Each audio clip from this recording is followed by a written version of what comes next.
వచ్చింది. అందరము నిలవబడి పరిశుద్ధ గ్రంథములో నుండి 106వ కీర్తన మొదటి వచనం నుండి మనం 10వ వచనం వరకు చదువుకుందాం. పేజీ నెంబర్ 508, 106వ కీర్తన మొదటి వచనం నుండి 10వ వచనం వరకు. మొదటి వచనం నేను చదువుతాను, 2వ వచనం మీరందరూ కలిసి చదవండి. యెహోవాను స్తుతించుడి, యెహోవా దయాళుడు, ఆయనకు కృతజ్ఞతాస్తుతులు చెల్లించుడి, ఆయన కృప నిత్యముండును.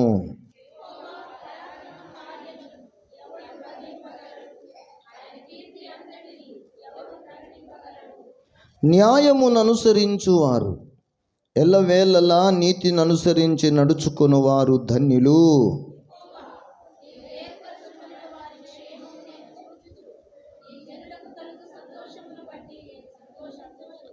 నీ స్వాస్థ్యమైన వారితో కూడి కొనియాడునట్లు నీ ప్రజల యందు నీకున్న దయ చొప్పున నన్ను జ్ఞాపకమునకు తెచ్చుకొనుము.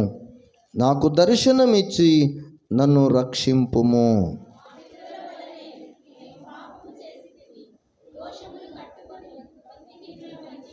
ఐగుప్తులో మా పితరులు నీ అద్భుతములను గ్రహింపకయుండిరి.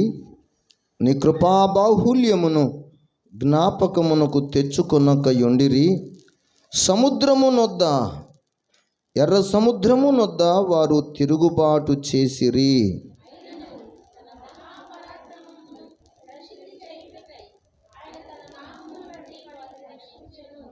ఆయన ఎర్ర సముద్రమును గద్దింపగా అది ఆరిపోయెను.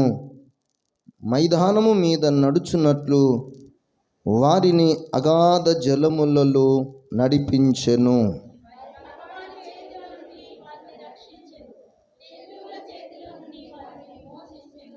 3వ వచనం నాతో పాటు అందరూ కలిసి చదవండి. న్యాయమును అనుసరించువారు, ఎల్లవేళలా నీతిని అనుసరించి నడుచుకొనువారు ధన్యులు. దేవుడు తన పరిశుద్ధ వాక్యమును మన వినికిడిలో స్థిరపరిచి దీవించును గాక. ఆమేన్. దయచేసి అందరూ కూర్చోనండి. తలలు వంచినట్లయితే మనమందరం కూడా ప్రభు సన్నిధిలో చిన్న ప్రార్థన చేసుకొని పరిశుద్ధ లేఖనాలను మనము కొద్ది నిమిషాలు ధ్యానం చేద్దాం. శ్రద్ధతో దేవుడి మాటలు, దేవుడి వాక్య స్వరమును మనం అందరం శ్రద్ధతో విందాం. ప్రార్థన. పరిశుద్ధుడు అయిన తండ్రి, ప్రేమ కలిగిన మా ప్రియ పరలోకపు దేవా, మీ ఘనమైన, మీ శ్రేష్టమైన, మీ గొప్ప నామమును పూజిస్తూ స్తుతిస్తూ ఇంత సమయం ఆరాధించాం. ఈ ప్రశస్త సమయము ప్రభువా, దాసుడు తన యజమానుని చేతి తట్టు చూస్తున్నట్లుగా దాసురాలు తన యజమానురాలు తట్టు చూచుచున్నట్లుగా మా దేవుడువైన నీవు మమ్మలను కరుణిస్తావు అన్న నమ్మకంతో, మాతో మాట్లాడుతున్నావు అనే నమ్మకంతో నీ వైపు చూస్తున్నాం. నీ దాసుడు మరుగు చేయబడాలి. దేవా, నీవు మాత్రమే మా అందరితో మాట్లాడము. మాకు కనబడండి, మాకు నీ స్వరము వినబడనిమ్ము. మేమందరము అర్థం చేసుకునే శక్తిని ప్రసాదించి నీ నామమునకు మహిమ తెచ్చే వారముగా ఈ భూమి మీద మాకు దీర్ఘాయుషునిచ్చి నిలబెట్టుకున్నామని సర్వశక్తి కలిగిన యేసు నామములో ఈ మనవులు అడిగి వేడుచున్నాము తండ్రి. ఆమేన్. అందరం దేవునికి స్తోత్రం చెప్పుదాం. హల్లెలూయా, హల్లెలూయా. మంచిది. కూడి వచ్చిన మీకందరికీ ఈ పునరుద్ధానపు వేళ ప్రభు యేసుక్రీస్తు పేరిట మీకందరికీ శుభవందనాలు తెలియజేస్తున్నాం. ఈ ప్రశస్తమైనటువంటి మరి ఈ పగటి కాలపు వేళ, ఈ పునరుద్ధానపు వేళ మనం ఇంతవరకు చక్కగా పాటలు పాడుతూ చప్పట్లు కొడుతూ మరి ఆయన మందిరంలో నిలవబడి ఆయన నామమును మనం అందరం ఎంతగానో ఘనపరుస్తూ వచ్చాం. ఈ సమయంలో మనం చదువుకునేటువంటి ఈ కీర్తన భాగంలో 106వ కీర్తన మొదటి వచనం నుండి మనం 10 వచనాలు మాత్రమే చదివాం. ఇది 48 వచనాలు కలిగినటువంటి కీర్తన.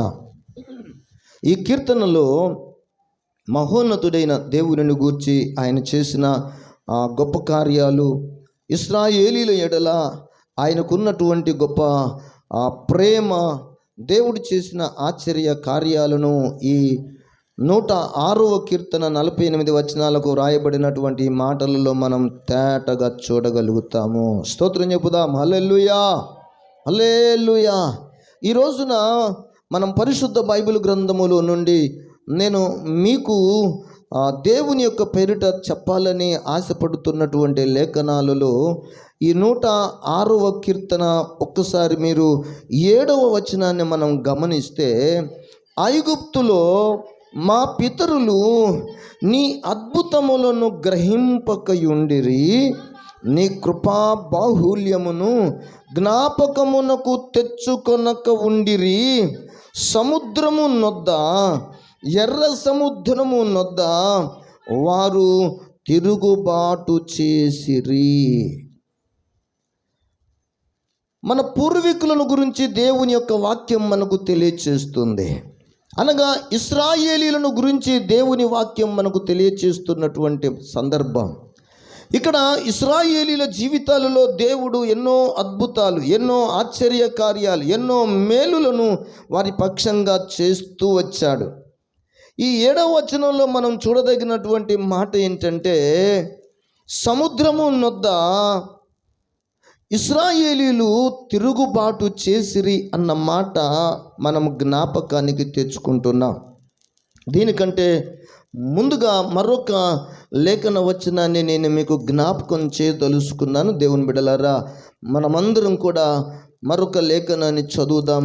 లూకాసు వార్త, పరిశుద్ధ బైబిల్ గ్రంథములో నుండి లూకాసు వార్త 16వ అధ్యాయములోని 16వ వచనము నుండి మనము కొన్ని మాటలను మనము చదువుదాం.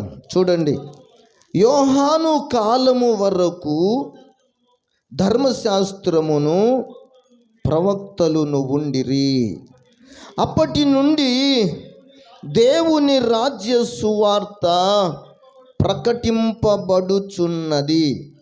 ప్రతి వాడును ఆ రాజ్యములో బలవంతముగా జొరబడుచున్నారు.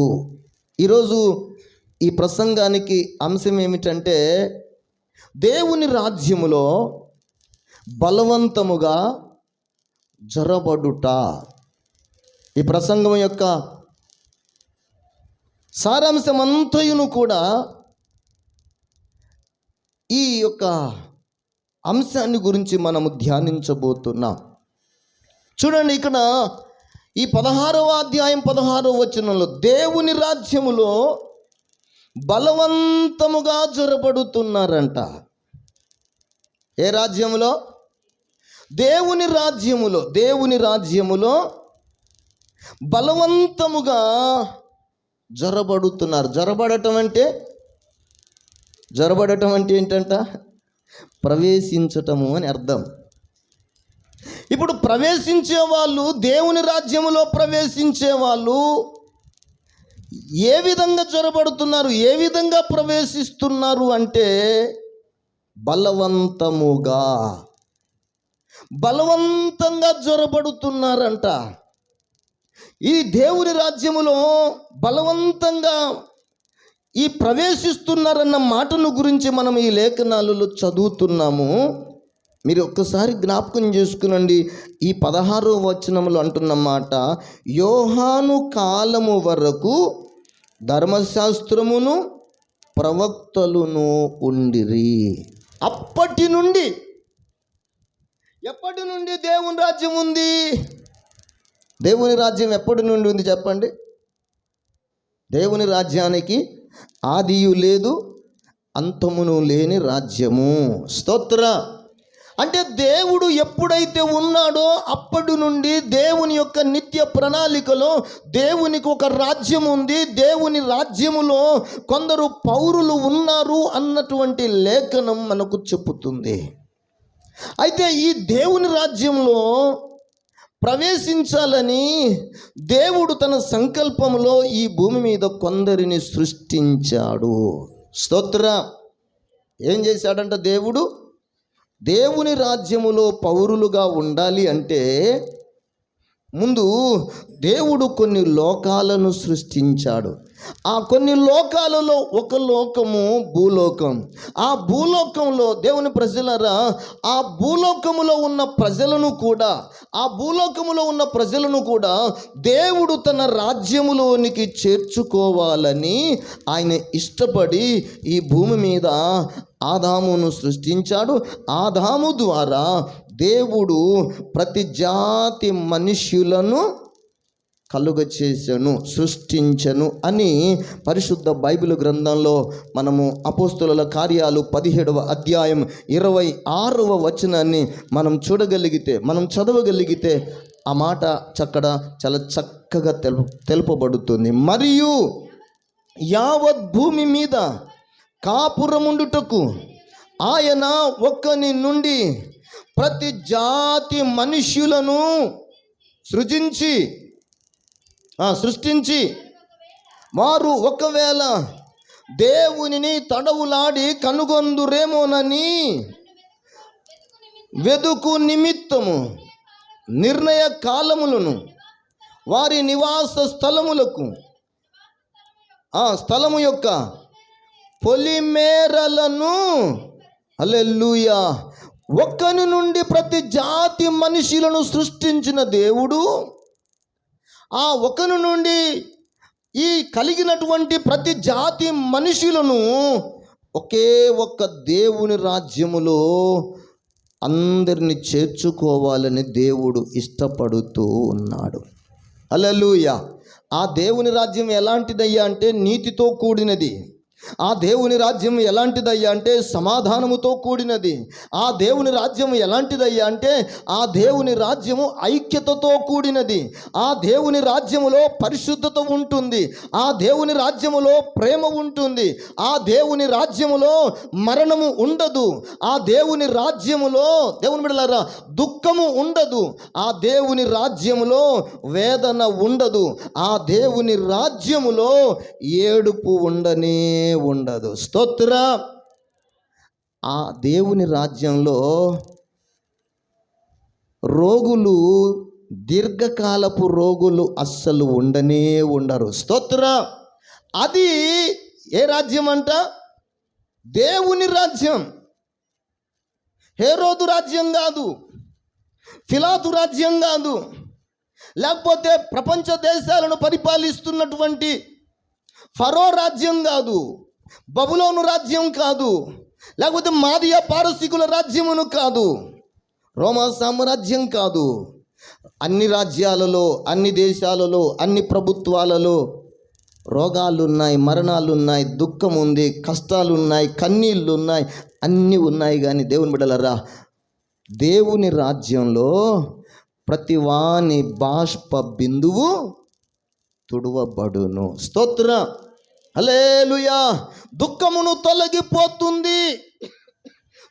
తొలగిపోతుంది, వారి దుఃఖమును తొలగిపోతుంది, వారి కన్నీరు తుడవబడుతుంది. వారి జీవితాలలో నిత్య సంతోషంతో ఆ దేవుని రాజ్యములో వారు యుగ యుగాలు దేవునితో పాటు ఉండబోతున్నారు. స్తోత్ర. ఇది ఈ భూమి మీద ఉన్న మానవులకు ధర్మశాస్త్రం ప్రకటిస్తూ వచ్చింది. దేవుని ప్రవక్తలు ప్రవచనాలు చెప్పుతూ వచ్చారు. మీరు జ్ఞాపకం చేసుకోండి, ధర్మశాస్త్రమును, ప్రవక్తలను ఈ భూమి మీద దేవుడు ప్రజలకు అనుగ్రహించాడు గనుక ఆ ప్రజలు అదిగో ఆనాట నుండి నేటి వరకు దేవుని రాజ్యంలో ప్రవేశించాలని అందరికీ ఆశ పుట్టింది. స్తోత్ర. మీరు ఆ మాటను మీరు జ్ఞాపకం చేసుకొనండి. లూకాసు సువార్త 16వ అధ్యాయం 16వ వచనంలో మనం చదువుకొనినటువంటి మాటను మనం మర్చిపోకూడదు. అక్కడ అంటున్నాడు, యోహాను కాలము వరకు ధర్మశాస్త్రమును ప్రవక్తలును ఉండిరి. ఈనాడు చాలామంది సార్వత్రిక సంఘంలో వారి విశ్వాసాలలో అనేక రకాలటువంటి భిన్న అభిప్రాయాలు ఉన్నాయి. వాళ్ళు ఏమనుకుంటున్నారంటే ధర్మశాస్త్రము కొట్టివేయబడింది అనుకుంటున్నారు. మరొక మాట ఏమనుకుంటున్నారంటే, కొందరు ఏమనుకుంటున్నారంటే ప్రవక్తలు లేరు అనుకుంటున్నారు. ఎందుకంటే ఇదిగో ఇక్కడ మనం చూస్తున్నటువంటి ఈ మాట, యోహాను కాలము వరకు ధర్మశాస్త్రమును ప్రవక్తలును ఉండిరి. ధర్మశాస్త్రం ఎప్పటి వరకు ఉందంట? ప్రవక్తలు ఎప్పటి వరకు ఉన్నారంట? ఇదిగో ఈ లేఖనాన్ని బట్టి అలా అనుకున్నారు.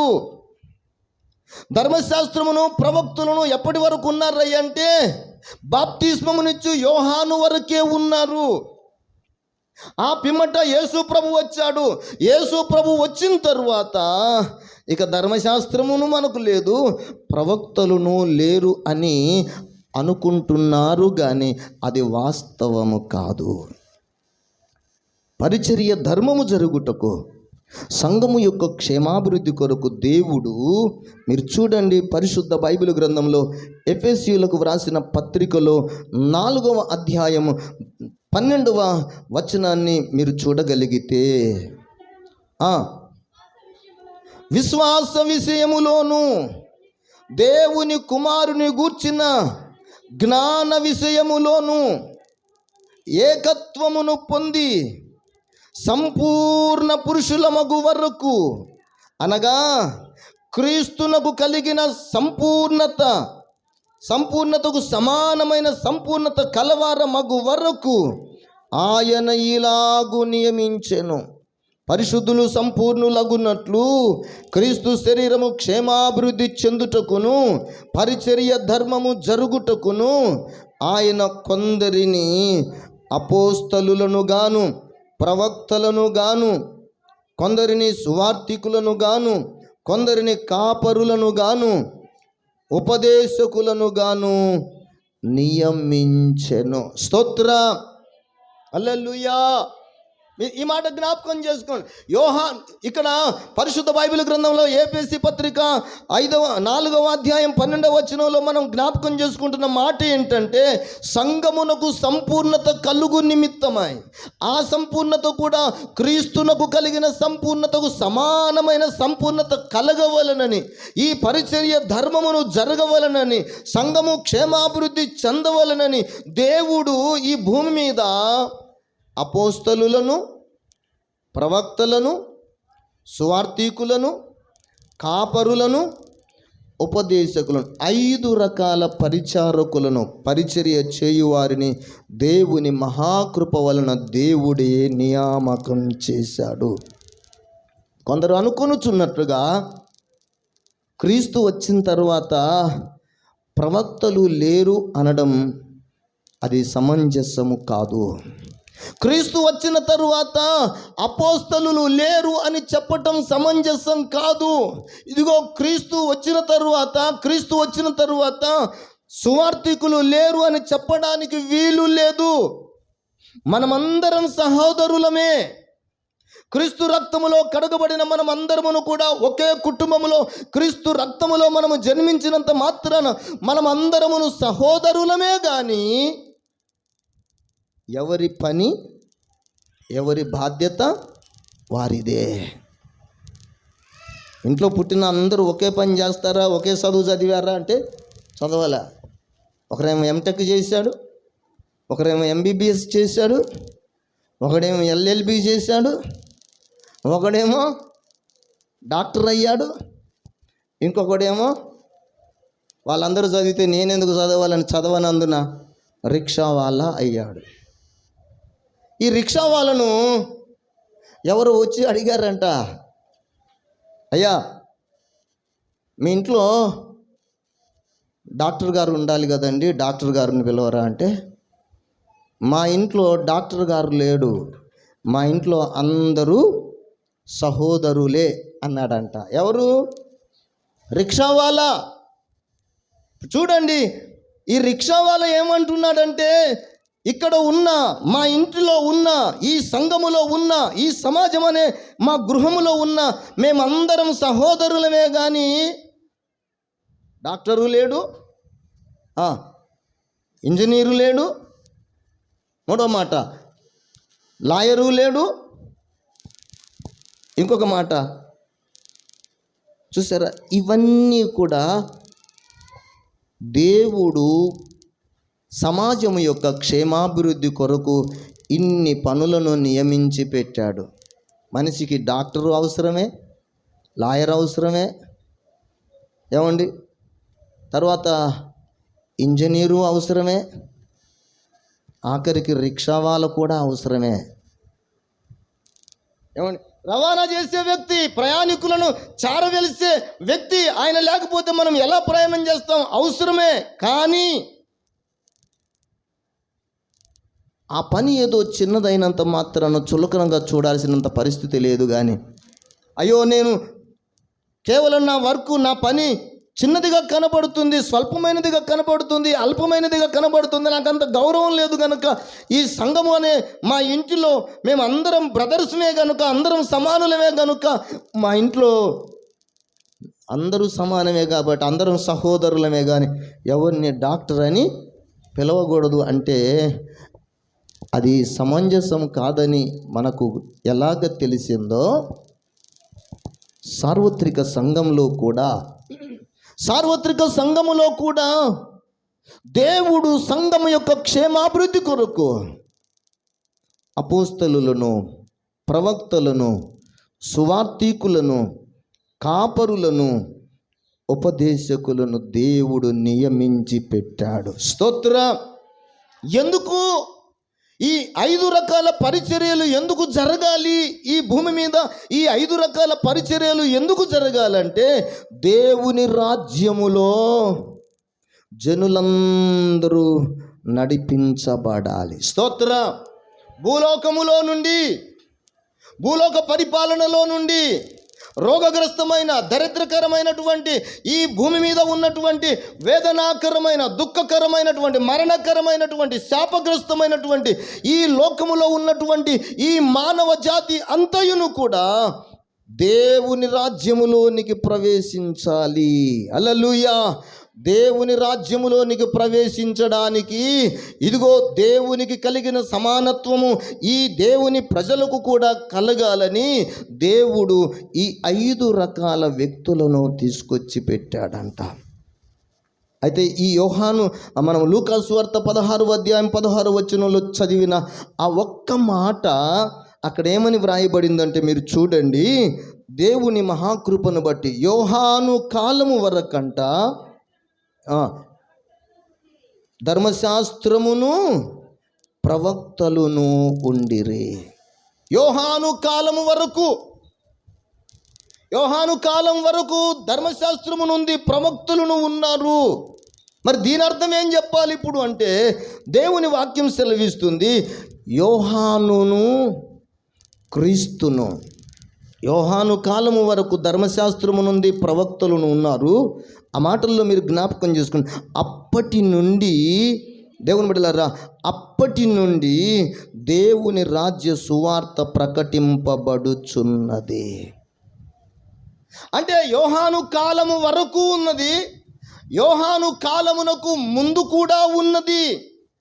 దేవుని రాజ్యములోనికి ప్రవేశించండి, నీతి కలిగిన దేవుని రాజ్యములోనికి ప్రవేశించండి, సమాధానము కలిగిన దేవుని రాజ్యములోనికి ప్రవేశించండి, పరిశుద్ధమైన దేవుని రాజ్యములోనికి ప్రవేశించండి, దుఃఖమైనను, ఏడుపైనను, వేదన అయినను, మరణమైనను లేనటువంటి ఆ పరలోక దేవుని రాజ్యములోనికి ప్రవేశించండి అని ప్రవక్తలందరూ ప్రవచించుచూ వచ్చారంట. అందరినీ ప్రవచిస్తూ వాళ్ళందరూ ప్రకటిస్తూనే వచ్చారు. వాళ్ళందరూ దేవుని రాజ్యాన్ని గురించి, దేవుని బిడ్డలారా, వారందరూ బహిరంగంగానే తెలియచేస్తూ వచ్చారు. నోవహు కాలంలో నోవహు ప్రకటన చేయలేదా? చేశాడా లేదా? ప్రకటన చేశాడు. ఆదాము మొదలుకుని 7వ వాడైన హానోకు వరకును కూడా వారందరూ ప్రవచిస్తూనే వచ్చారు. కానీ వారందరూ ధర్మశాస్త్రాన్ని, ప్రవక్తల మాటలను నమ్మలేనటువంటి మందమతులుగా ఉండిపోయారు. ఎవరు? భూలోకములోని జనులు.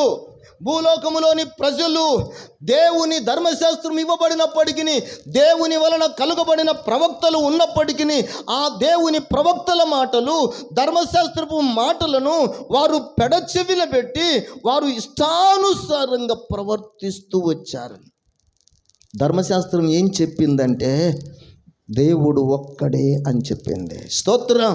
ధర్మశాస్త్రం ఏం చెప్పిందంటే దేవుడు ఒక్కడే గనుక ఆ ఒక్క దేవునికి రోషం కలుగ చేయకూడదు, ఆ ఒక్క దేవునికి మీరందరూ విధేయత చూపాలి, ఆ దేవుడిచ్చిన కట్టడలను ఆజ్ఞలను అనుసరించి నడుచుకోవాలి అని దేవుడు ఆది నుండి తన పరిశుద్ధ ప్రవక్తల నోట ఆ ప్రవచనాలు పలుకుతూనే వచ్చాడు. అయితే ఈ యావత్ భూమి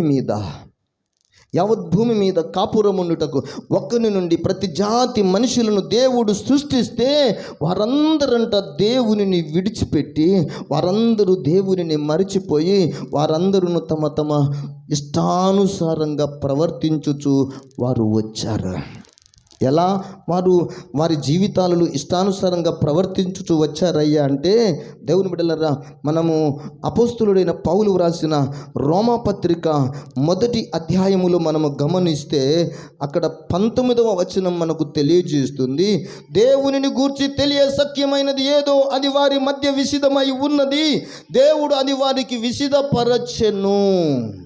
అయితే 22వ వచనం, వారి అవివేక హృదయము అంధకారమాయను, తాము జ్ఞానులమని చెప్పుకొనుచు బుద్ధిహీనులైరి, వారు అక్షయుడగు దేవుని మహిమను క్షయమగు మనుషుల యొక్కయు, పక్షుల యొక్కయు, చతుష్పాద జంతువుల యొక్కయు, పురుగుల యొక్కయు ప్రతిమా స్వరూపమునుగా మార్చి అది దేవునిగా భావించి ఆరాధన చేయడం మొదలుపెట్టారు. భూమి మీద ఏ ఆరాధన ప్రారంభమైంది? ఇప్పుడు ఏమండి, ఏ ఆరాధన ప్రారంభమైందంట? మీరు జ్ఞాపకం చేసుకోనండి. క్షయమగు దేవుని మహిమను క్షయమగు మనుషుల యొక్కయు, పక్షుల యొక్కయు, జంతువుల యొక్కయు, పురుగుల యొక్కయు రూపములనగా చేసుకొని ఈ భూమి మీద జనులందరూ వారి అవివేక హృదయాల వలన, అంధకారమయపు జీవిత స్థితిగతుల వలన వారందరూ నిజ దేవునిని విడిచిపెట్టిపోయారు. జీవము కలిగిన దేవుణ్ణి ఆరాధన చేయకుండా, సృష్టికర్త అయిన దేవుణ్ణి ఆరాధన చేయకుండా, రోషము కలిగిన దేవునిని ఆరాధన చేయకుండా, పరిశుద్ధుడైన దేవునిని ఆరాధన చేయకుండా, దేవునిని ఈ యావత్ భూమి మీద ఉన్న మానవ జాతి యావత్తు విడిచిపెట్టితే దేవుడు ఈ భూమి మీద ఉన్న ప్రజలకు జ్ఞానోదయము కలుగు చేయుట కొరకాయ దేవుడు ఒక ప్రత్యేకమైన జాతిని ఎంపిక చేసుకున్నాడు. ఆ జాతి ప్రజలే ఇశ్రాయేలు జనాంగము. స్తోత్రం, హల్లెలూయా. మీరు జ్ఞాపకం చేసుకుని పరిశుద్ధ వాక్యములో నుండి మనము జ్ఞాపకం చేసుకుందాము. నిర్గమాకాండము 19వ అధ్యాయము, దయచేసి 5వ వచనాన్ని మీలో ఎవరైనా ఒకరు చదివి సహాయం చేయండి. కాగా నా మాట శ్రద్ధగా విని నా నిబంధనను అనుసరించి నడిచిన ఎడల సమస్త దేశ జనులలో నాకు స్వకీయ సంపాద్యమగుదురు. సమస్త భూమియు నాదే కదా, మీరు నాకు యాజక రూపమైన రాజ్యముగాను పరిశుద్ధమైన జనముగా ఉందురని చెప్పుము. నీవు ఇశ్రాయేలీలతో పలకవలసిన మాటలు ఇవే. స్తోత్రం. దైవజనుడైన మోషే ద్వారా ధర్మశాస్త్రమును దైవజనుడైన మోషేకే దేవుడు అనుగ్రహించాడు కదా. అదిగో అదే మోషేతో దేవుడు తన ప్రజలైన ఇశ్రాయేలీలతో ఇలాగు చెప్పమంటున్నాడు. ఏమని చెప్పమంటున్నాడంటే, నా మాట విని శ్రద్ధగా విని నా నిబంధనను అనుసరించి నడిచిన ఎడల సమస్త దేశములలో ఎన్ని దేశాలు ఉన్నాయి? లెక్కకు మించిన దేశాలు ఉండొచ్చు. దేవుని బిడ్డలారా, మన ప్రపంచంలో ఎన్ని దేశాలైతే ఉన్నాయో అన్ని దేశములలో ప్రజలందరిలో ఏ దేశ ప్రజలను దేవుడు ప్రేమిస్తూ ఉన్నాడు అంటే మీరు జ్ఞాపకం చేసుకోండి. ఇక్కడ అంటున్నాడు, నేను ఇశ్రాయేలు దేశమును నేను నా కొరకు, నా రాజ్యములో నేను వారిని వారసులుగా చేయుట కొరకు నేను వారిని ఏర్పరచుకొని ఉన్నాను. స్తోత్ర, హల్లెలూయా.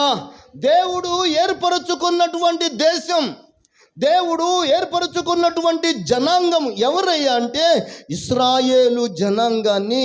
ఇశ్రాయేలు దేశమునకు పూర్వకాలమున పేరేంటయ్యా అంటే పాలు తేనెలు ప్రవహించు దేశము. స్తోత్ర. దాని పేరే కనాను. ఆ కనాను దేశము పేరే పాలు తేనెలు ప్రవహించు దేశము. ఆ పాలు తేనెలు ప్రవహించు దేశమే ఇశ్రాయేలు దేశము. ఆ ఇశ్రాయేలీలు నివసించు జనులు ఆ యెహోవా దేవునిని ఆరాధన చేస్తున్న ప్రజలుగా వారు ముద్ర వేయబడ్డారు. స్తోత్ర. ఇశ్రాయేలీల దేవుడు విగ్రహము కాదు. ఇశ్రాయేలీల దేవుడు గుడ్డివాడు కాదు. ఇశ్రాయేలీల దేవుడు మాటలాడకుండా ఉండేవాడు కాదు. ఇశ్రాయేలీల దేవుడు పట్టించుకోకుండా ఉండేవాడు కాదు. ఇశ్రాయేలీల దేవుడు ప్రతి విషయములో పరీక్షించి చూచే దేవుడు. స్తోత్ర, హల్లెలూయా. అందుకే ఇశ్రాయేలీలను గురించి దేవుడు చింతించుచున్నాడు. ఇశ్రాయేలీలను గురించి దేవుడు బాధ్యత వహిస్తున్నాడు. ఇక్కడ ఏమన్నాడంటే ఈ 19వ అధ్యాయము నిర్గమాకాండం 19వ అధ్యాయం 5వ వచనంలో, ఇదిగో అన్ని దేశాలలో నుండి, ఇదిగో సమస్త దేశములలో మీరు మాత్రమే నాకు జనులై ఉంటారు, నా ప్రజలై ఉంటారు, నేను మీకు దేవుడనై ఉంటాను అని నువ్వు ఇశ్రాయేలీలకు తెలియచేయము అని దేవుడు తన ప్రజలైన ఇశ్రాయేలీలకు దైవజనుడైనటువంటి మోషే ద్వారా తెలుపబడిన సత్యము. స్తోత్ర.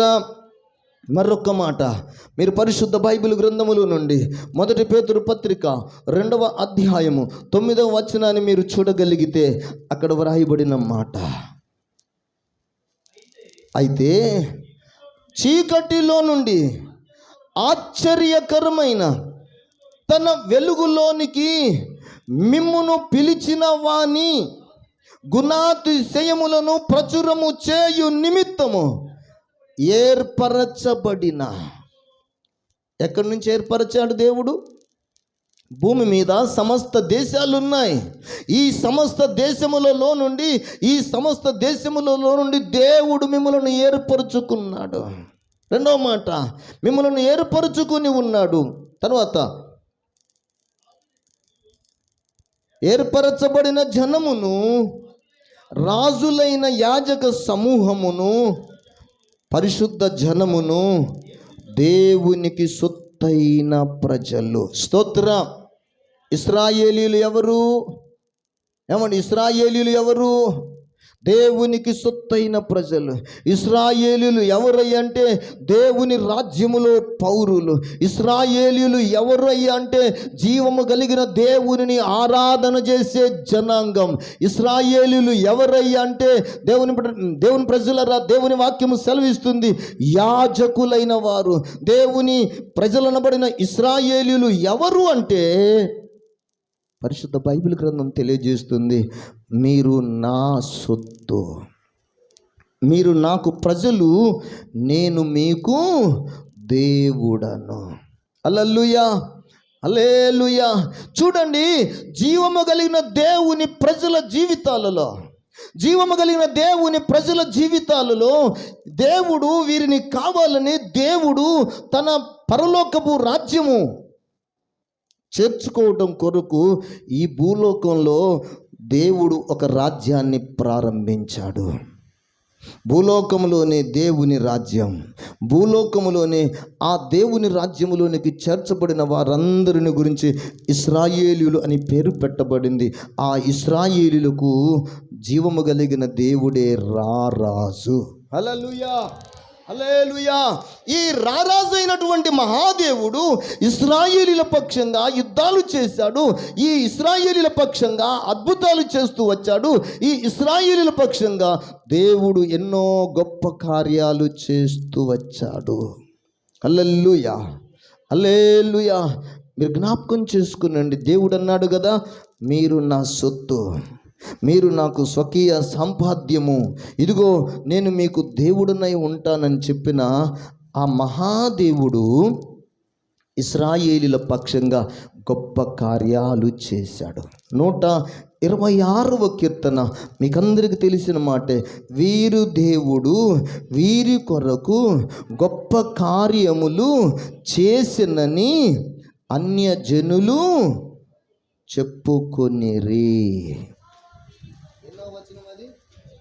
2వ వచనం, వీరి దేవుడు యెహోవా వీరి కొరకు గొప్ప కార్యములను చేసినని ఎవరు చెప్పుకుంటున్నారంట?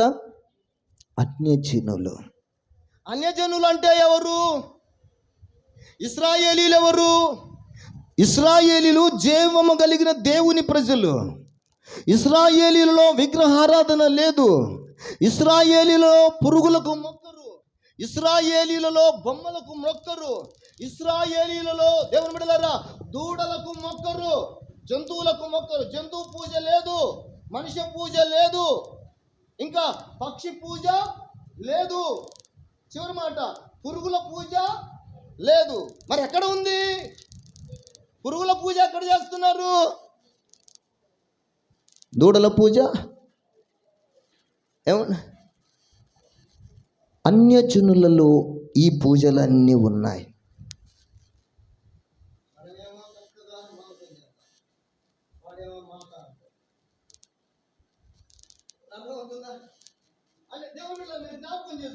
ఇశ్రాయేలీయులలో ఎద్దు మాంసమును తింటారు, ఆవు మాంసమును తింటారు, కానీ మిగతా వాళ్ళు మాత్రం అది ఒక దేవత దాన్ని పూజిస్తున్నారు. కారణం ఏంటంటే మీరు జ్ఞాపకం చేసుకోనండి, అన్యజనులందరూ వారి అవివేక హృదయముల వలన జీవము కలిగిన దేవునిని మరచి, జీవము కలిగిన దేవునిని విడిచి సృష్టిని పూజించడం ఎప్పుడైతే ప్రారంభించారో ఆ జనాంగానికి ఈ జనాంగానికి సపరేటు అయిపోయారు. వీళ్ళేమో ఇశ్రాయేలీయులు అని పిలువబడ్డారు, వారేమో అన్యజనులు అని పిలువబడ్డారు. అయితే ఇప్పుడు దేవుని రాజ్యంలో బలవంతంగా జొరబడుతున్నారు. ఎవరు దేవుని రాజ్యంలో బలవంతంగా జొరబడుతున్నారో కొద్దిసేపు మనం అర్థం చేసుకోవడానికి ప్రయాసపడదాం, ప్రయత్నం చేద్దాం. అందరము దేవుని లేఖనాలను మాత్రమే ఆశ్రయించుదాం. మీరు చూడండి, దేవుని ప్రజలైన ఇశ్రాయేలీలు ఐగుప్తు దేశంలో ఎన్ని సంవత్సరాలు కష్టాలు అనుభవించారు? 400 సంవత్సరాలు. ఇశ్రాయేలీయులు ఐగుప్తు దేశంలో 400 సంవత్సరాలు బానిస బ్రతుకులు బ్రతికారు. కష్టాలు అనుభవించారు, శ్రమలు అనుభవించారు. వారి దుఃఖానికి అంతు లేదు, వారి వేదనకు అంతు లేదు, వాడు కడుపు కోతకు అంతు లేదు. వారు ఎన్నో రకాల బాధలు పడుతుంటే వారి బాధలలో వారందరూ దేవుడికి మొరపెట్టారు. స్తోత్రం.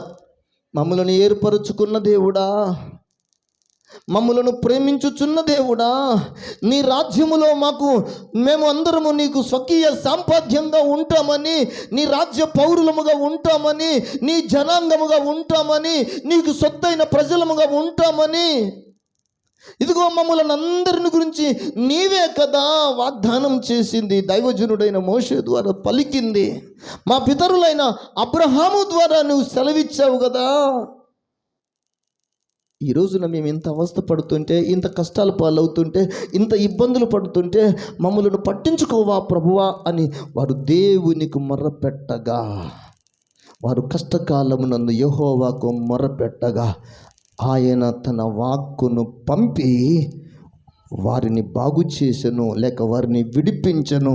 వారికి దేవుడు మేలు చేసెను. స్తోత్రం. హల్లెలూయా. ఆ మాట మనం నిర్గమకాండం 3వ అధ్యాయం 7వ వచనంలో దైవజనుడైనటువంటి మోషే మందను మోపుకుంటున్న మోషేతో దేవుడు మాట్లాడిన మాట, మరియు ఐగుప్తులోనున్న నా ప్రజల బాధను నిశ్చయముగా చూచి తిని, పనులలో తమను కష్టపెట్టు వారిని బట్టి వారు పెట్టిన మొర్రను వింటిని, వారి దుఃఖములు నాకు తెలిసేయున్నవి. స్తోత్ర. ఎవరి మొర్ర, ఎవరి దుఃఖము, ఎవరి బాధను దేవుడు చూచాడు? విగ్రహారాధన చేసే వాళ్ళ బాధ అని, విగ్రహారాధన చేసే వాళ్ళకు బాధలు లేవు. విగ్రహారాధన చేసే వాళ్ళకు బాధలు లేవు. బైబిల్ చెప్తుంది, విగ్రహారాధన చేసే వాళ్ళంట, వారు విగ్రహారాధన ఒక ప్రక్క చేస్తూ వారు తినుటకును త్రాగుటకును కూర్చుండి ఆడుటకును లేచారు. ఆటలాడేవాడికి ఏం బాధ, తినేవాడికి ఏం బాధ? ఏమండి, ఇదిగో తిండి తినేవాడికి ఏం బాధ వచ్చింది? వారు తినుటకును త్రాగుటకును కూర్చుండి ఆడుటకును లేచిరి. ఎవరయ్యా అంటే అన్యజనులు, విగ్రహారాధన చేసేవాళ్ళు. వాళ్ళందరూ అట్లా చేస్తుంటే ఈ ఇశ్రాయేలీలేమో తినడం మానేశారు. త్రాగడానికి కనీసం మంచినీళ్ళు కూడా వాళ్ళకు కరువైపోయాయి. వాళ్ళకు కూర్చొని ఆడడం కాదు, ఆడడం తర్వాత సంగతి, కూర్చోవడానికి కూడా వాళ్ళకి అవకాశం లేదు.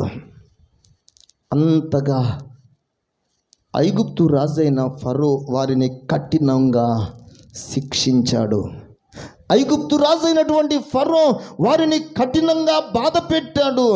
వారి బాధలలో, వారి కష్టాలలో, వారి కన్నీళ్లలో, వారి యొక్క పరిస్థితులలో జీవము కలిగిన దేవునికి మొర్ర పెట్టితే దేవుడు ఇశ్రాయేలీల మొర్ర విన్నాడు. ఆ మొర్ర విని దేవుని సేవకుడైన మోషేను పంపించాడు. స్తోత్ర. హల్లెలూయా. మోషే వచ్చాడు. దేవుడు చెప్పాడు, మోషే ఆ పరిస్థితి నుండి ఆ ప్రజలను విడిపించడానికి ఐగుప్తుకు వెళ్ళమని దేవుడు చెప్పితే, నేను వెళ్ళను ప్రభువా అని కూడా తప్పించుకుందామని చూశాడు. దేవుడి సేవ చేయడం మోషేకి ఇష్టం లేదు. ఆయనేమో బలవంతంగా తప్పుకుందామని ఏమో ఆయన చూస్తున్నాడు. కానీ దేవుడేమో బలవంతంగా దేవుడు నిలబెట్టాడు.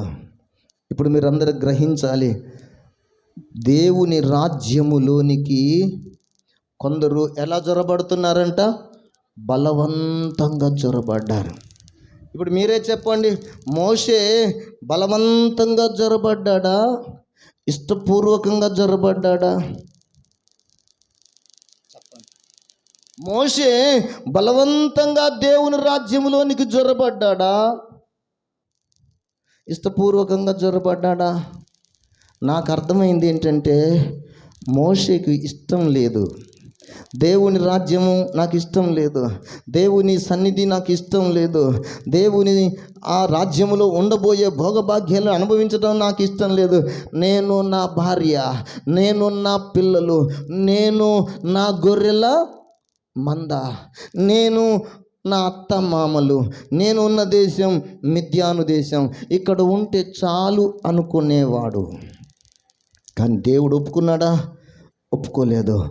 నేను నా ప్రజల బాధను నిశ్చయంగా చూచి తిని గనుక, నా రాజ్యం పౌరులు గనుక, వారు నా రాజ్య వారసులు గనుక, వారిని నా రాజ్యములకు పాలు తేనెలు ప్రవహించే నా సుఖ సంతోషాలను, నా శాంతిని అనుగ్రహించే నా రాజ్యములోనికి, నా కట్టడలను, నా ఆజ్ఞలను అనుసరించే నా రాజ్యములోనికి నా పౌరులుగా ఎంచబడిన ఇశ్రాయేలీయులను తీసుకొని రావడానికి నువ్వు వెళ్ళు అని మోషేతో చెప్పితే, ఆ దేవుడి రాజ్యంలోనికి మొట్టమొదటగా మోషే బలవంతంగా ప్రవేశపెట్టబడ్డాడు. స్తోత్ర.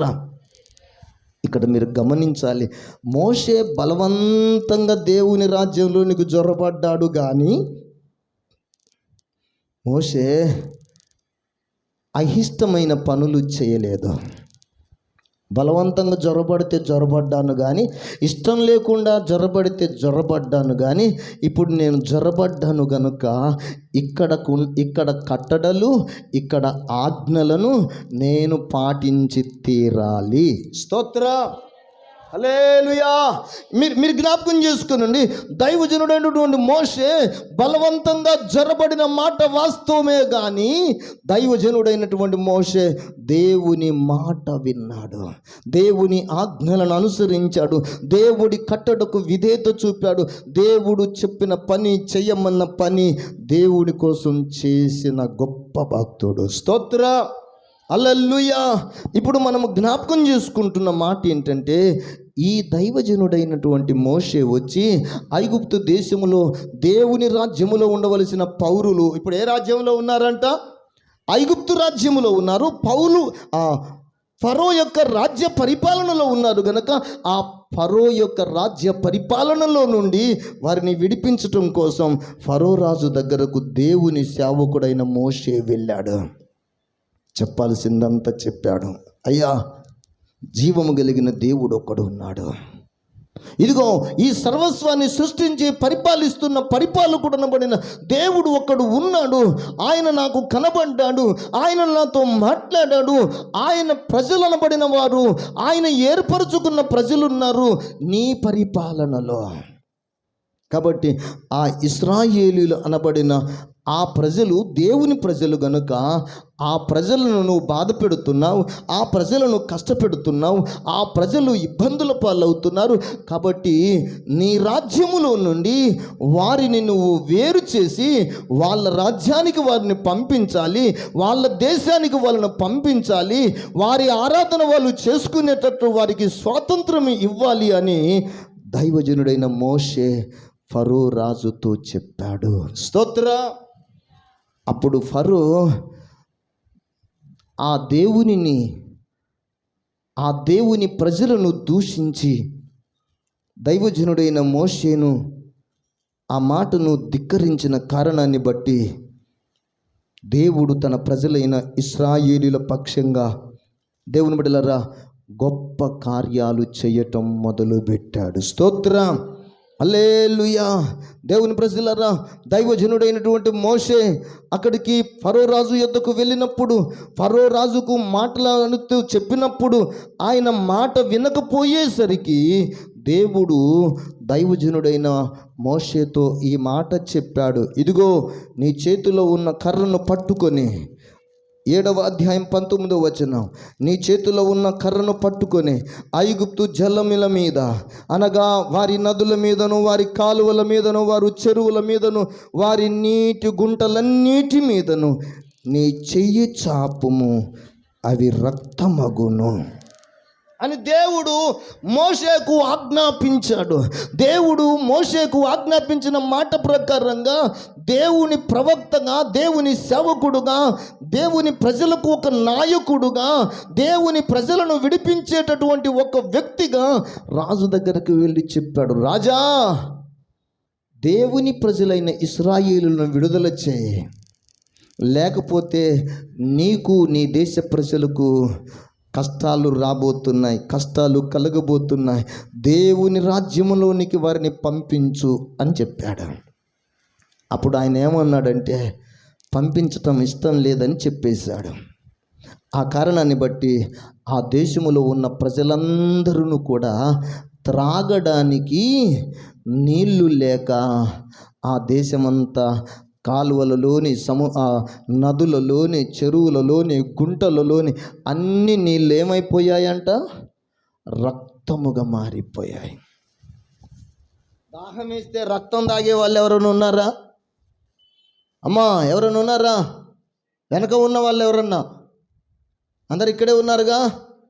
దాహం వేస్తే నీళ్ళు తప్ప రక్తము ఎవ్వరూ త్రాగరు.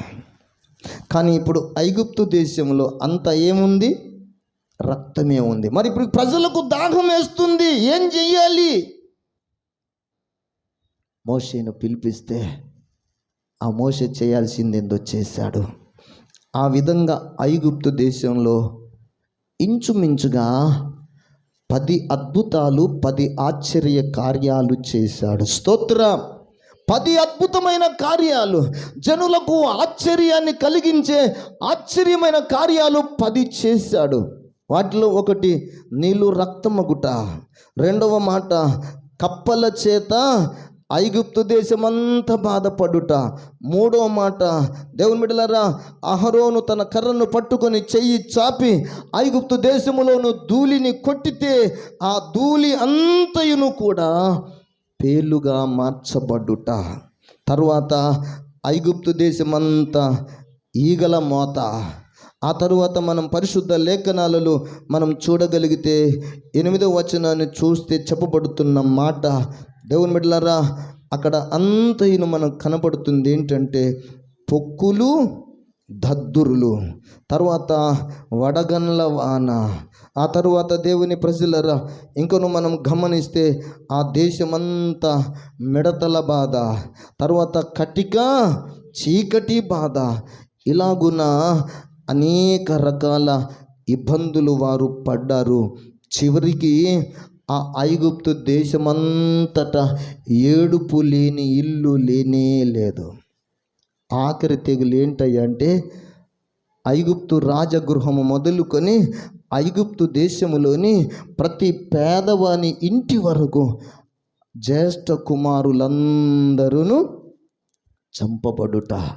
ఇది ఇశ్రాయేలీల ఇంటిలో మాత్రము జ్యేష్ఠ కుమారుడు చంపబడలేదు. దేవుడికి స్తోత్రం చెబుదాం.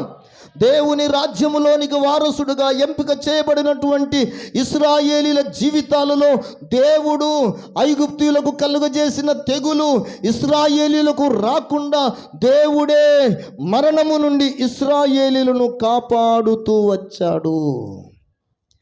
ఈ దేవుడు చేసిన ఎవరి ద్వారా? దైవజనుడైనటువంటి మోషే ద్వారా. ఎవరి కొరకు చేపించాడు? ఇశ్రాయేలీల కొరకు దేవుడు చేపించాడు. ఇశ్రాయేలీల కొరకు దేవుడు అద్భుతాలు ఆశ్చర్య కార్యాలు దేవుడు చేపించితే ఫరో రాజు కఠినపరచబడ్డాడు. కానీ ఆ ఫరో రాజ్యములో ఉన్న కొందరు ఉన్నారు చూశారు ప్రజలు. ఆ కొందరు ఏం చేశారయ్య అంటే వాళ్ళు విగ్రహారాధన చేసేవాళ్ళే, వాళ్ళు వ్యభిచారం చేసేవాళ్ళే, వాళ్ళు తిరుగుబాటు చేసేవాళ్ళే, వాళ్ళు సనిగే వాళ్ళే, వాళ్ళందరూ శోధించే వాళ్ళే, వాళ్ళందరూ విసిగించేవాళ్ళు. అన్ని జనుల లక్షణాలు చెప్పాను నేను. అన్ని జనులు విగ్రహారాధన చేస్తారు, వ్యభిచారం చేస్తారు, తిరుగుబాటు చేస్తారు, సనుగు కొంటారు, శోధించుతారు, విసిగిస్తారు. ఇట్లాంటి ప్రజలు ఒక్కసారిగా ఈ దైవజనుడైనటువంటి మోషే చేసిన కార్యాలలో కన్నులార చూసిన ఇశ్రాయేలీలలో ఐగుప్తు ప్రజల మధ్య చేసినటువంటి కార్యాలను కొందరు అన్యజనులు చూచారు. ఈ అన్యజనులలో 2 ప్రముఖులైన వ్యక్తులు, వారి ప్రముఖులైన ఆ 2 పేర్లు పరిశుద్ధ బైబిల్ గ్రంథంలో మనం పాత నిబంధనలు నాకు ఎక్కడ కనబడలేదు, కానీ క్రొత్త నిబంధనలు 2 పేర్లు వ్రాయబడ్డాయి. 2వ తిమోతి పత్రిక 3వ అధ్యాయము 8వ వచనాన్ని నేను మీకు జ్ఞాపకం చేయదలుచుకున్నాను. మీరు ఒక్కసారి చూస్తారన్నమాట. యన్నే యంబ్రే అనువారు మోషేను ఎదిరించినట్టు విశ్వాస విషయములో భ్రష్టులై సత్యమును ఎదిరింతురు. ఇక్కడ మీరు గమనించాల్సిన మాట, ఈ తిమోతి పత్రిక 2వ తిమోతి 3వ అధ్యాయం 8వ వచనంలో యన్నే యంబ్రే ఏం పేర్లంట? దాని ఎవరయ్యా ఏంటి పరిస్థితులని మళ్ళీ నన్ను ఏం అడగబాకండి, అది అంతే. ఎన్నే ఆ పేరు ఎన్నే ఏందండి? అదే పేరేనా? నాకేం తెలుసు, పెట్టుకున్న వాళ్ళకు తెలియాలి. ఒక ఆయన పేరేమో ఎన్నే, రెండవ వాడి పేరేమో ఎంబ్రే. ఇప్పుడు ఈ ఎన్నే ఎంబ్రే వాళ్ళు ఎవరయ్యా అంటే మీరు పరిశుద్ధ బైబిల్ గ్రంథంలో చూడండి, మోషేకు తిరుగుబాటు చేసిన వాళ్ళు.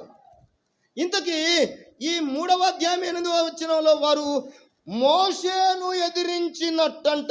ఎన్నే ఎంబ్రే అనువారు అంటే ఇప్పుడు వీళ్ళు ఎవరి కాలంలో ఉన్నారు? కొత్త నిబంధన కాలంలోనా, పాత నిబంధన కాలంలోనా? కొత్త నిబంధన కాలంలో ఉంటే మోషేని ఎలా ఎదిరిస్తారు? పౌలుని ఎదిరించారని రాయాలి. కానీ ఈ ఎన్నే ఎంబ్రే అనే వాళ్ళు ఎవరిని ఎదిరించారంటే మోషేను ఎదిరించారు. ఈ మోషేని ఎదిరించిన ఈ ఎన్నే ఎంబ్రే అనేవాళ్ళు ఎవరయ్యా అంటే, కొంచెం చాలా జాగ్రత్తగా మనం చదవగలిగితే, బైబిల్ చదవగలిగితే మనకు పరిశుద్ధాత్మ దేవుడు మనకు అర్థం చేసి చేపించే ఆ సందేశం ఏంటంటే, ఎన్నే ఎంబ్రే అనేవాళ్ళు ఐగుప్తు దేశములో ప్రముఖులైన ఇద్దరు వ్యక్తులు. ఏ వ్యక్తులు అంట? ప్రముఖులు.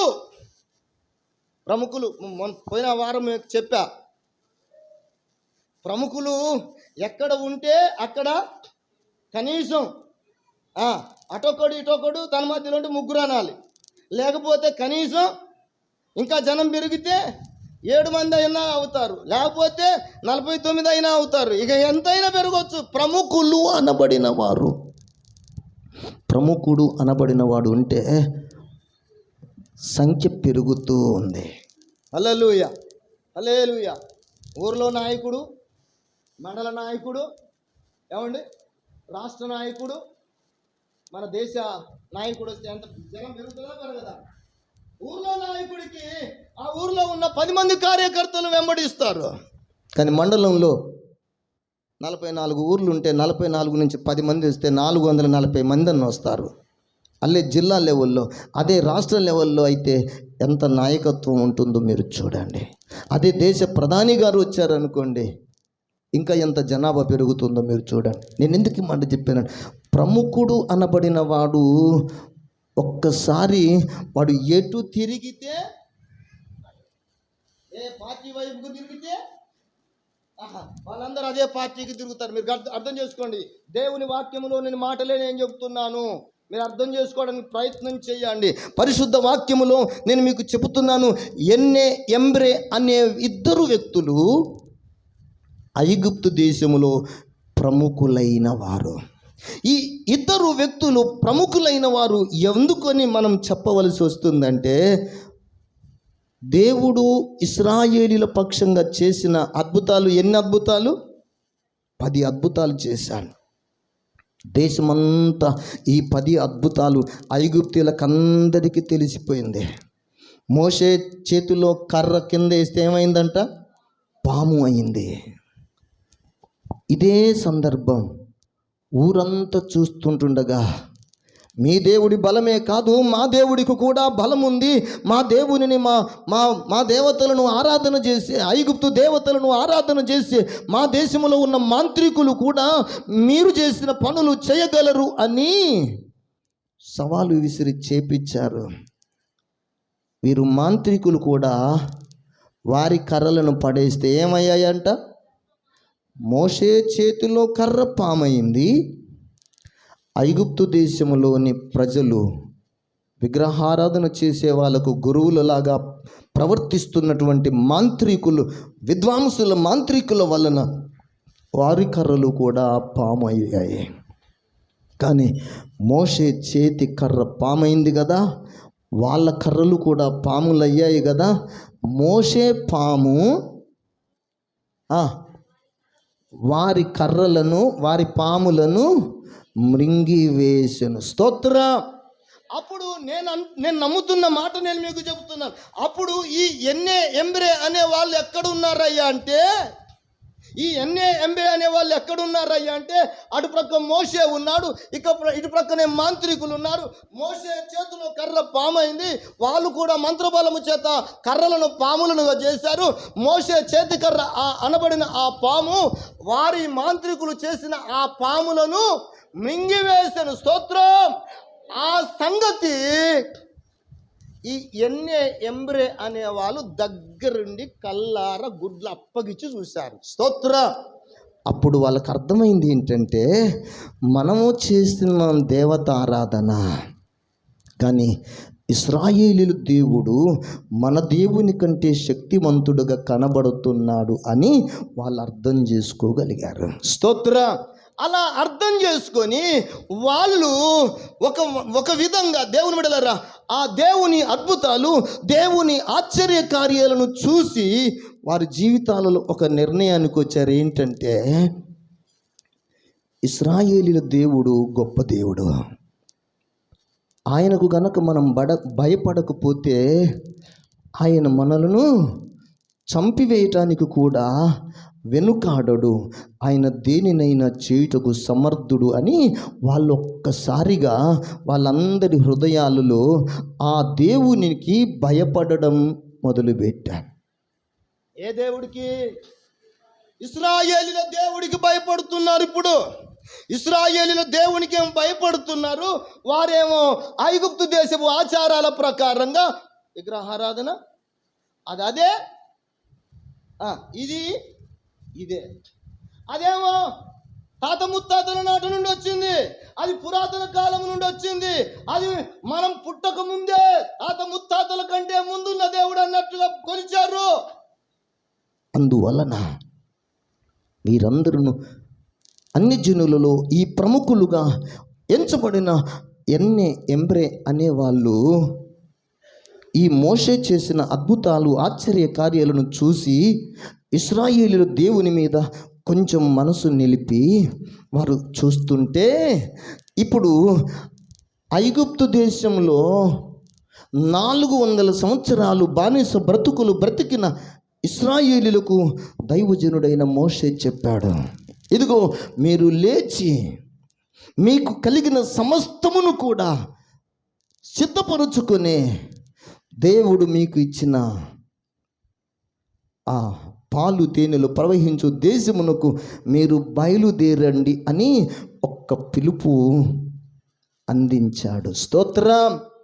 ఎప్పుడైతే ఇశ్రాయేలీయులు ఆ పిలుపుని విన్నారో, ఎప్పుడైతే ఇశ్రాయేలీయులకు దేవుని సేవకుడిచ్చిన ఆజ్ఞను వారు చెవులారా విన్నారో, వెంటనే వారు అన్నింటినీ సర్దుకొని దేవుని బిడ్డలారా వారు ఇప్పుడు ఐగుప్తును విడిచి ఎక్కడికి బయలుదేరారంట?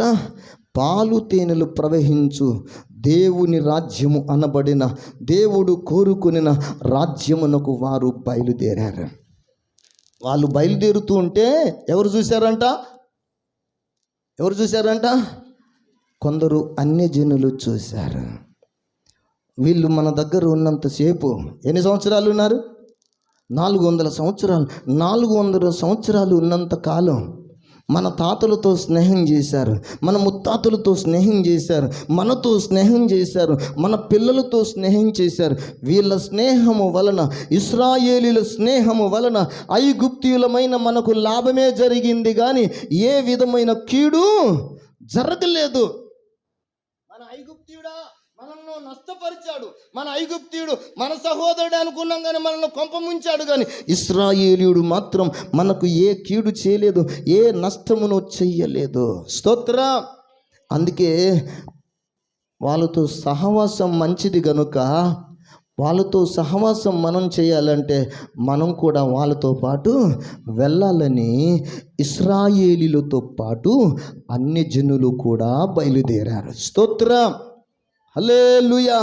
ఆ మాట మీరు పరిశుద్ధ బైబిల్ గ్రంథంలో దేవుని బిడ్డలారా నిర్గమాకాండము 12వ అధ్యాయము, నిర్గమాకాండం 12వ అధ్యాయము 37వ వచనాన్ని దయచేసి చూద్దాం. అప్పుడు ఇశ్రాయేలీయులు రామ్సేసు నుండి సుక్కోతుకు ప్రయాణమైపోయిరి. వారు పిల్లలు గాక కాల్బలము 6 లక్షల వీరులు. ఎక్కడి నుండి బయలుదేరారంట? ఎక్కడికి బయలుదేరారంట? రామ్సేసు నుండి దేవుని బిడ్డలారా సుక్కోతు మీదుగా పాలు తేనెలు ప్రవహించు దేశానికి వారు బయలుదేరారు. వారెవరయ్యా అంటే జీవము కలిగిన దేవుని రాజ్యములో ప్రవేశించడానికి యోగ్యులుగా దేవుని చేత ఎంపిక చేయబడినటువంటి ఇశ్రాయేలీయులు, దేవునికి స్వకీయ సాంపత్యంగా పిలువబడిన ఈ జనాంగం అంతా బయలుదేరారంట. ఆ జనాంగములో మీరు జ్ఞాపకం చేసుకునండి, కేవలము యుద్ధము చేయగలిగిన వీరుల సంఖ్య 6 లక్షలంట. స్తోత్ర. 6 లక్షల మంది వీరులు మాత్రమే.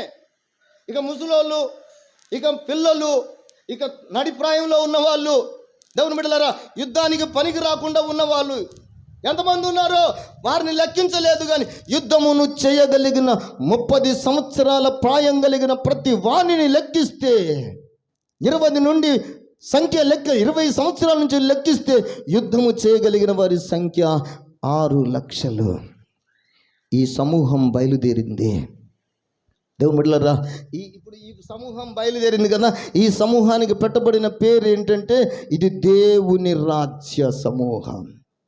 చెప్పండి అమ్మా, హల్లెలూయా. ఏ సమూహం అంట ఇది? దేవుని రాజ్య సమూహము. ఈ దేవుని రాజ్య సమూహం ఎప్పుడైతే బయలుదేరిందో, ఈ దేవుని రాజ్య సమూహంలో దేవుడు వీరి పక్షంగా యుద్ధాలు చేసేవాడు, ఈ వీరి పక్షంగా దేవుడు గొప్ప కార్యాలు చేసేవాడు, వీరి పక్షంగా దేవుడు దేనినైనా చేయగలడు అన్న నమ్మకం కలిగిన ఐగుప్తీయులు ఉన్నారు.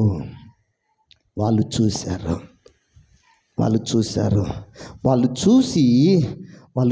దేవుని బిడ్డలారా, వాళ్ళు కూడా అన్నీ సిద్ధం చేసుకొని వాళ్ళు కూడా ఇశ్రాయేలీలతో పాటు బయలుదేరారంట. 38వ వచనం చూడండి. అనేకులైన అన్యజనుల సమూహమును, గొర్రెలు, ఎద్దులు మొదలైన పశువుల గొప్ప మందయును వారితో కూడా బయలుదేరాను. ఇప్పుడు ఎవరెవరు బయలుదేరారు చెప్పండి? దేవుని రాజ్య సమూహము. వారి పేరేం పేరు? ఇశ్రాయేలీయులు. దేవుడు ఇశ్రాయేలీయులను మాత్రమే దేవుని రాజ్యములో ఏర్పరచుకొని పిలిచాడు. కానీ ఇప్పుడు ఆ దేవుని రాజ్యములోనికి అన్యజనులు, అంటే ఇప్పుడు అన్యజనులు ప్రవేశిస్తున్నారు. ఎలా? పిలిస్తే వచ్చారా? ఏమన్నా వీళ్ళకి పిలుపు ఉందా? అన్యజనులకు పిలుపు ఉందా? చూడండి, పిలుపు లేకపోయినా పర్వాలా. ఇప్పుడు పిలుపు లేకుండా భోజనాలు ఉండే వాళ్ళు చాలా మంది, పిలిచిన వాళ్ళు తక్కువ మంది. పిలుపు లేకుండా పోయి కూర్చునే వాళ్ళు బలవంతంగా. ఇంకేం చేస్తాం? బలవంతంగా ఎప్పుడైనా మీరు కూర్చునే వాళ్ళు మీరు చూడండి, అటు చివర ఇటు చివర అస్సలు కూర్చోరు. అటు చివర ఇటు చివర కూర్చుంటే ఆ హిందూ ప్రధాని అటు ఇటు తిరిగినప్పుడు కనపడ్డారేమో, లేచి పక్కకు తప్పుకోమంటారు. మధ్యలో కూర్చుంటే అంత అటు ఒక 20-50 మంది ఉంటారు, ఇటు ఒక 30 మంది ఉంటారు. ఈ మధ్యలో మనం కూర్చుంటే ఈ మధ్యలో ఏం చెప్తాం? అందుకే మీరు చూడండి, ఎప్పుడైనా పిలుపు లేనివాడు ఎక్కడ కూర్చుంటాడంటే లేచి బయటికి పంపించే అవకాశం లేకుండా మధ్యలో కూర్చుంటాడు. పిలుపు ఇప్పుడు దేవుని రాజ్యానికి పిలుపు ఎవరికి అయ్యా అంటే, పాలు తేనెలు ప్రవహించు రాజ్యానికి పిలుపు ఎవరికి ఉంది అంటే ఇశ్రాయేలీలకు మాత్రమే ఉంది. కానీ ఇప్పుడు ఇశ్రాయేలీల మధ్యలోకి ఎవరు వచ్చి చేరారయ్యా అంటే ఎమ్రే. వీళ్ళు ప్రముఖులు కదా, వీళ్ళు విద్వాంసులు కదా, వీరు జ్ఞానవంతులు కదా, వీరికి ఉన్న జ్ఞాన సంపద వల్ల వీరి మాటలకు లక్ష్యం ఉంచే వారందరూ కూడా అన్యజనుల సమూహమే బయలుదేరిందంట. నా మాటలో ఇశ్రాయేలీల సంఖ్య, ఇప్పుడు యుద్ధం చేసే వాళ్ళ సంఖ్య ఎంత? 6 లక్షలు. ఈ 6 లక్షల మందికి 6 లక్షల తల్లులు, 6 లక్షల తండ్రులు. ఎంతమంది? 18 లక్షలు. ఇప్పుడు అన్నలు ఒక 6 లక్షలు, చెల్లెళ్ళు ఒక 6 లక్షలు. ఎంతమంది? 18 12 20 లక్షలు. సరే, ఇప్పుడు 20 లక్షల్లో అటు పిల్లలు ఇటు పిల్లలు లెక్కేస్తే ఇంకొక 1,00,000 మంది, మొత్తం 1,00,00,000 మంది ఉన్నారనుకోండి. ఇప్పుడు అన్యజనుల సమూహం వచ్చి పడ్డది.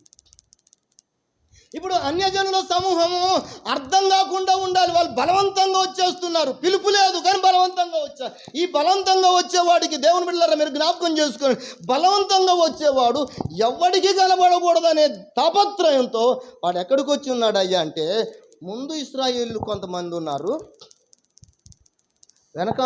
వెనక ఇశ్రాయేలీయులు కొంతమంది ఉన్నారు. ఈ పిలుపు లేని వాళ్ళు వచ్చి మధ్యలో నిలబడారు.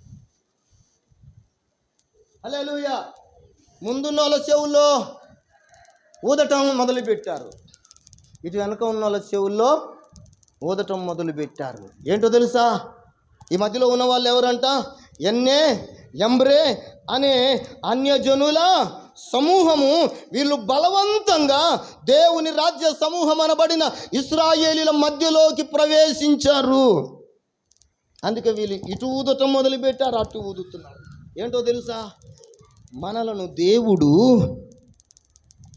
పాలు తేనెలు ప్రవహించు దేశానికి నడిపిస్తానన్నాడు కదా.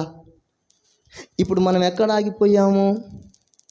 చెప్పాలి, ఎక్కడ ఆగిపోయాము? ఎర్ర సముద్రం కాడ ఆగిపోయాం. ఈ వార్త ఎవరికి తెలిసింది? ఐగుప్తు రాజుకు తెలిసింది. ఇప్పుడు ఐగుప్తు రాజు ఏం చేస్తున్నాడు? తన దగ్గర ఉన్న ఆయుధ బలమును, గుర్రాల బలము, సైన్య బలమును అంతటిని సమకూర్చుకొని మన మీదికి యుద్ధానికి వస్తున్నాడు. ఇప్పుడు ఈ ఇశ్రాయేలు దేవుని రాజ్యం అనబడిన ఈ పౌరులందరినీ ఆ ఐగుప్తు రాజుకు చిక్కితే ఇక్కడ మిమ్మల్ని చంపేస్తాడు. అనవసరంగా ఆ రాజు వస్తున్నాడని విన్నాం. ఇప్పుడు మేము ఆ ఫరో రాజుకు కనబడకుండా ఏదో వచ్చి మధ్యలో చేరాం. కానీ ఇప్పుడు మేము ఆ రాజుకు కనబడాల్సి వస్తుంది. కాబట్టి ఇప్పుడు మేము ఏం చెయ్యాలి అని వాళ్ళందరూ వీళ్ళను రెచ్చగొట్టడం మొదలుపెట్టారు. మన వాళ్ళు పెద్దోళ్ళు అంటారు, ఎర్రగిల్లి చెప్పండి ఏంటంట? జోలపాట పాడటం. ఇలాగ గిల్లి జోలపాట పాడేవాడు ఎవడయ్యా అంటే సొంతదారుడు కాడు. సొంతదారుడు ఎప్పుడు కూడా, తల్లి ఎప్పుడు కూడా గిల్లి, చెప్పండి అమ్మా, జోలపాట గిల్లితే ఏడుస్తుంది. ఏడ్చే వాళ్ళను ఏడుపు ఆపటానికి పాడేది తల్లి జోలపాట. కానీ బలవంతంగా జొరబాడతారు చూసారా? ఏం పట్టించుకోవటం లేదు. ఆమె అక్కడే కూర్చొని అంటూ అడుగుతుంది, నాకేం మజ్జిగ కావాలి, మజ్జిగ కోసం వచ్చా, అక్క మజ్జిగ పోయటం లేదు, ఏం లేదు. ఇప్పుడు నేనేం చేయాలి? ఆమె పని ఆపి ఆమె అంటు దమ్మటం మానేసి నాకు మజ్జిగ పోయాలంటే ఏం చేయాలి? ఉయ్యాల దగ్గరికి వెళ్ళాలి. నేను ఉయ్యాల దగ్గరికి వెళ్ళి ఆ అబ్బాయిని గిల్లాలి. గిల్లితే అంట్లు ఆపేసి, రుద్దటం ఆపేసి వచ్చేస్తుంది. అప్పుడు ఆ పిల్లవాడితో పాటు నాకు కూడా పాలు లేకపోతే పెరుగో మజ్జిగో ఏదో ఒకటి పోస్తుందనే ఆలోచన. చూసారా దేవుని బిడ్డలారా? బలవంతంగా జొరబడేవాడికి ఎంత జిత్తుల మారి నక్క లక్షణాలు ఉంటాయో మీరు అర్థం చేసుకోవాలని చెప్తున్నా. ఇప్పుడు బలవంతంగా జొరబడ్డారు. ఎవరయ్యా అంటే అన్యజనులు. ఈ అన్యజనులు మీరు జ్ఞాపకం చేసుకునండి. వీళ్ళ లక్షణాలు ఏమని చెప్పాను నేను మీకు ముందు? అన్యజనుల యొక్క లక్షణాలు ఏం చెప్పాను? నెంబర్ 1 విగ్రహారాధన, నెంబర్ 2 వ్యభిచారము, నెంబర్ 3 తిరుగుబాటు, నెంబర్ 4 సనగడము, నెంబర్ 5 విసుగుకోవడం. ఇవన్నీ వీరి అన్యజనుల లక్షణాలు. అయితే ఈ లక్షణాలన్నీ కూడా నెమ్మదిగా ఇశ్రాయేలీలలోనికి ప్రవేశపెట్టారు. వీరిని గురించి పరిశుద్ధ బైబిల్ గ్రంథం మనకు తెలుపుతున్నటువంటి మాట నేను మీకు జ్ఞాపకం చేయదలిచాను. దయచేసి ఒక్కసారి సంఖ్యాకాండము 11వ అధ్యాయము 4వ వచనాన్ని మీరు దయచేసి చదవండి. వారి మధ్యనున్న ఏ జనం అంటమ్మా? మిశ్రిత జనము, మాంసాపేక్ష అధికముగా కనబరచి ఇశ్రాయేలీలను మరలా ఏడ్చి మాకెవరు మాంసము పెట్టెదరు. 4వ వచనం 11వ అధ్యాయం సంఖ్యాకాండం 4వ వచనంలో 11వ అధ్యాయం 4వ వచనంలో ఏ జనమంట వీరు? వారి మధ్యన ఉన్న, ఎవరి మధ్యన ఉన్న? దేవుని రాజ్యములో దేవుని పౌరుల మధ్య బలవంతంగా జరబడిన మిశ్రిత జనం, అన్యజనులని మనం చదివాము. నిర్గమాకాండములో 12వ అధ్యాయం 37-38 వచనంలో వారు అన్యజనులు. వాళ్ళు అటు ఊది ఇటు ఊదితే వీళ్ళ పోరుకు తట్టుకోలేక దైవజనుడైన మోషే మీద ఈ ఇశ్రాయేలీల పెద్దలు, ఇశ్రాయేలీల జనులందరూ కేకలు వేశారు. వాళ్ళందరూ ఏమన్నారంటే, మమ్మల్ని చంపడానికి ఇక్కడికి తీసుకొచ్చావా అని. వారి మాటలను బట్టి ఇశ్రాయేలీలు మోషేకు విరోధంగా మాట్లాడితే మోషే దేవునికి రోషం కలిగి ప్రార్థన చేశాడు. మోషే చెప్పాడు, ఇదిగో నీ కర్రను చాపుము అని చెప్పాడు. దేవుని బిడ్డలారా, మోషే కర్రను చాపాడు. సముద్రము రెండుగా చీలిపోయింది, పాయలైంది. ఆ ఎర్ర సముద్రం పాయలైన ఆరిన నేల మీద ఇశ్రాయేలీలు నడుస్తూ వచ్చారు. స్తోత్ర. మరి వీళ్ళు ఎక్కడున్నారు? అన్యజనులు ఎక్కడున్నారు? వీళ్ళు ఎక్కడున్నారంట? ఏమండి, ఈ అన్యజనులు ఎలా జొరబడ్డారంట? బలవంతముగా జొరబడ్డారు. బలవంతంగా జొరబడ్డారు. బలవంతంగా జొరబడ్డ వాళ్ళు ఎప్పుడు కూడా ఎక్కడ ఉంటారని చెప్తున్నాను నేను? మధ్యలోనే ఉంటారని చెప్తున్నాను. ఎందుకయ్యా అంటే, ముందుకు వెళ్ళే ధైర్యం లేదు, వెనక్కు వెళితే ఏమవుద్దో తెలియదు. అందుకే ఇశ్రాయేలీలు చస్తే మనం చస్తాం, ఇశ్రాయేలీలు బ్రతికితే మనం బ్రతుకుతాం. బ్రతికినా ఇశ్రాయేలీలే బ్రతకాలి, ముందు చచ్చినా ఇశ్రాయేలీలే చావాలి. అంటే ఇప్పుడు మనం వాళ్ళు చావకుండా మనం చావకుండా ఉండాలంటే, వాళ్ళు బతికి మనం కూడా బతికి ఉండాలంటే ఎక్కడ ఉండాలి? వెనక ఇశ్రాయేలీలు ఉండాలి, ముందు ఇశ్రాయేలీలు ఉండాలి, మధ్యలో మనం ఉండాలి.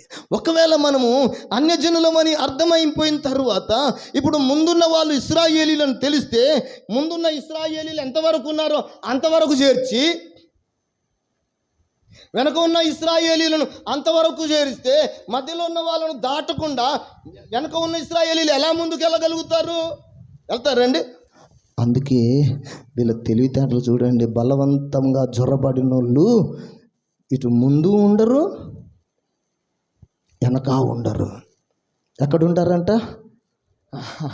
మధ్యలో ఉంటారు. వీళ్ళు మధ్యలో ఉన్న వాళ్ళని ఎవరిని చూస్తారు? ముందున్న వాళ్ళని ఇటు చూస్తారు, అటు చూస్తారు. ఆ వెనక ఉన్న వాళ్ళని ఎవరిని చూస్తారు చెప్పండి? ఏకదృష్టిగా అందరినీ చూడగలుగుతారు, కానీ వెనక ఉన్న వాళ్ళని చూడడానికి అసలే వెనక ఉన్నారు వాళ్ళు. ఇశ్రాయేలీలు వెనక ఉన్నారు, ఇంకేం చూడగలుగుతారు? అందుకే దేవుని బిడ్డలారా, ఇశ్రాయేలీలకు దేవుని రాజ్యంలో చోటు ఇవ్వబడింది, కానీ అన్ని జనులు బలవంతంగా వారు జొరబడుతున్నారు. ఇప్పుడు ఈ మాటను మీరు జ్ఞాపకం చేసుకోనండి.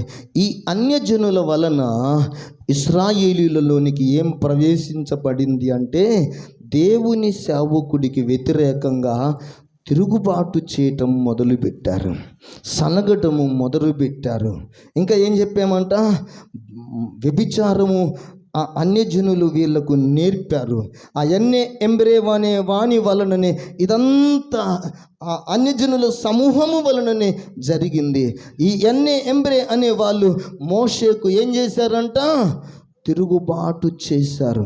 మీరు సంఖ్యాకాండం 16వ అధ్యాయం అంతా చదవగలిగితే, దేవుని బిడ్డలారా, లేవీకి ముని మనమడును, కహతుకు మనమడును, ఇస్సాహారు కుమారుడును కోరహు, రూబేనీలలో ఎలియాబు కుమారులైన దాతాను, అబీరాములును, ఫెలేతు కుమారుడైన ఓనును యోచించుకొని. వీళ్ళందరూ ఇక్కడ ఎంతమంది పెద్దలు కనపడుతున్నారంటే మీరు జ్ఞాపకం చేసుకోనండి. కోరహును, తరువాత దాతాను, అబీరాము, ఓనును. ఎంతమంది అంట? నలుగురు మాత్రమే మోషేకు అహరోనునకు విరోధంగా వారు పోరాడాడు అని చెప్పబడింది. అయితే ఈ నలుగురు ఇలాగూ మోషేకు వ్యతిరేకంగా పోరాడడానికి కారణం ఏంటంటే, అన్య జాతికి సంబంధించిన విగ్రహారాధనకు సంబంధించిన ఇదిగో చెడ్డ లక్షణాలకు సంబంధించిన ఇద్దరు వ్యక్తులు ఎంబ్రే అనే వాళ్ళు మోషేకు వ్యతిరేకంగా వీళ్ళను నెట్టారు. ఎవరిని నెట్టారు? మధ్యలో ఉన్న వాళ్ళు ఎవరిని నెట్టారంట? ముందున్న వాళ్ళను నెట్టారు. ముందున్న వాళ్ళు ఎవరు? కోరహు, దాతాను, అబీరాము, దేవుని బిడ్డలారా, వారు ఇశ్రాయేలు గోత్రములలోని లేవి గోత్రానికి సంబంధించిన వాళ్ళు. ఇప్పుడు మోషే అహరోనులు కూడా ఎవరి గోత్రానికి చెందిన వాళ్ళు? ఎవరి గోత్రానికి చెందిన వాళ్ళు? లేవి గోత్రానికి చెందిన వాళ్ళే. ఒక మాటలో చెప్పాలంటే అహరోను, మోషే వీళ్ళు పెద్దవాని కొడుకులు, వాళ్ళేమో చిన్నవాని కొడుకులు, అంటే అన్నదమ్ములే. కానీ ఈ అన్నదమ్ముల మధ్యలో తగాద పెట్టే దేవుడయ్యా అంటే పరాయివాడు, అన్యజనుడు.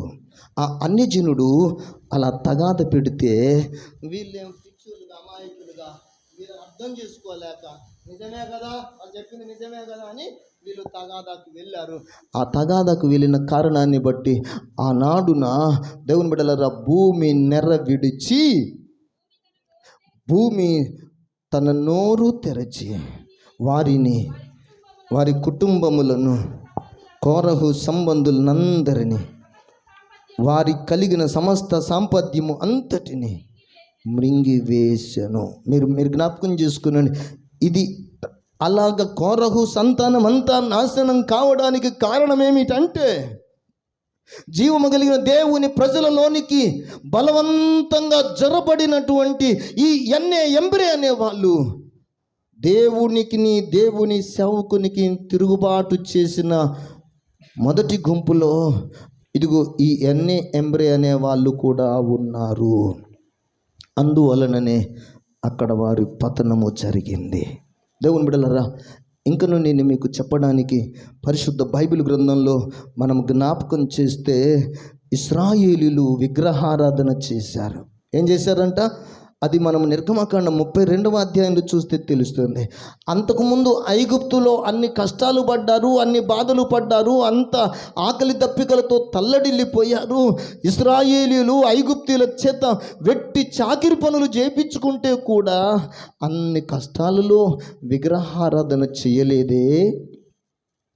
ఇశ్రాయేలీయులు దేవుడు ఆ బానిసత్వం నుంచి విడిపించి అద్భుతాలు చేసి ఆశ్చర్యకార్యాలు చేసి ఈ కనాను యాత్రలో పర్వతం దగ్గరకు తీసుకొచ్చి పగలు మేఘస్తంభముగా, రాత్రి అగ్నిస్తంభముగా దేవుడు ఆ ప్రజలను నడిపిస్తూ ఉంటే కూడా ఆ మోషే ఏమాయను మాకు తెలియదు. కాబట్టి అహరోను, ఇదిగో మా కొరకు నీవు ఒక దూడను తయారు చేయాలని చెప్పారంట. 32వ అధ్యాయములో మోషే ఏమాయనో మాకు తెలియదు,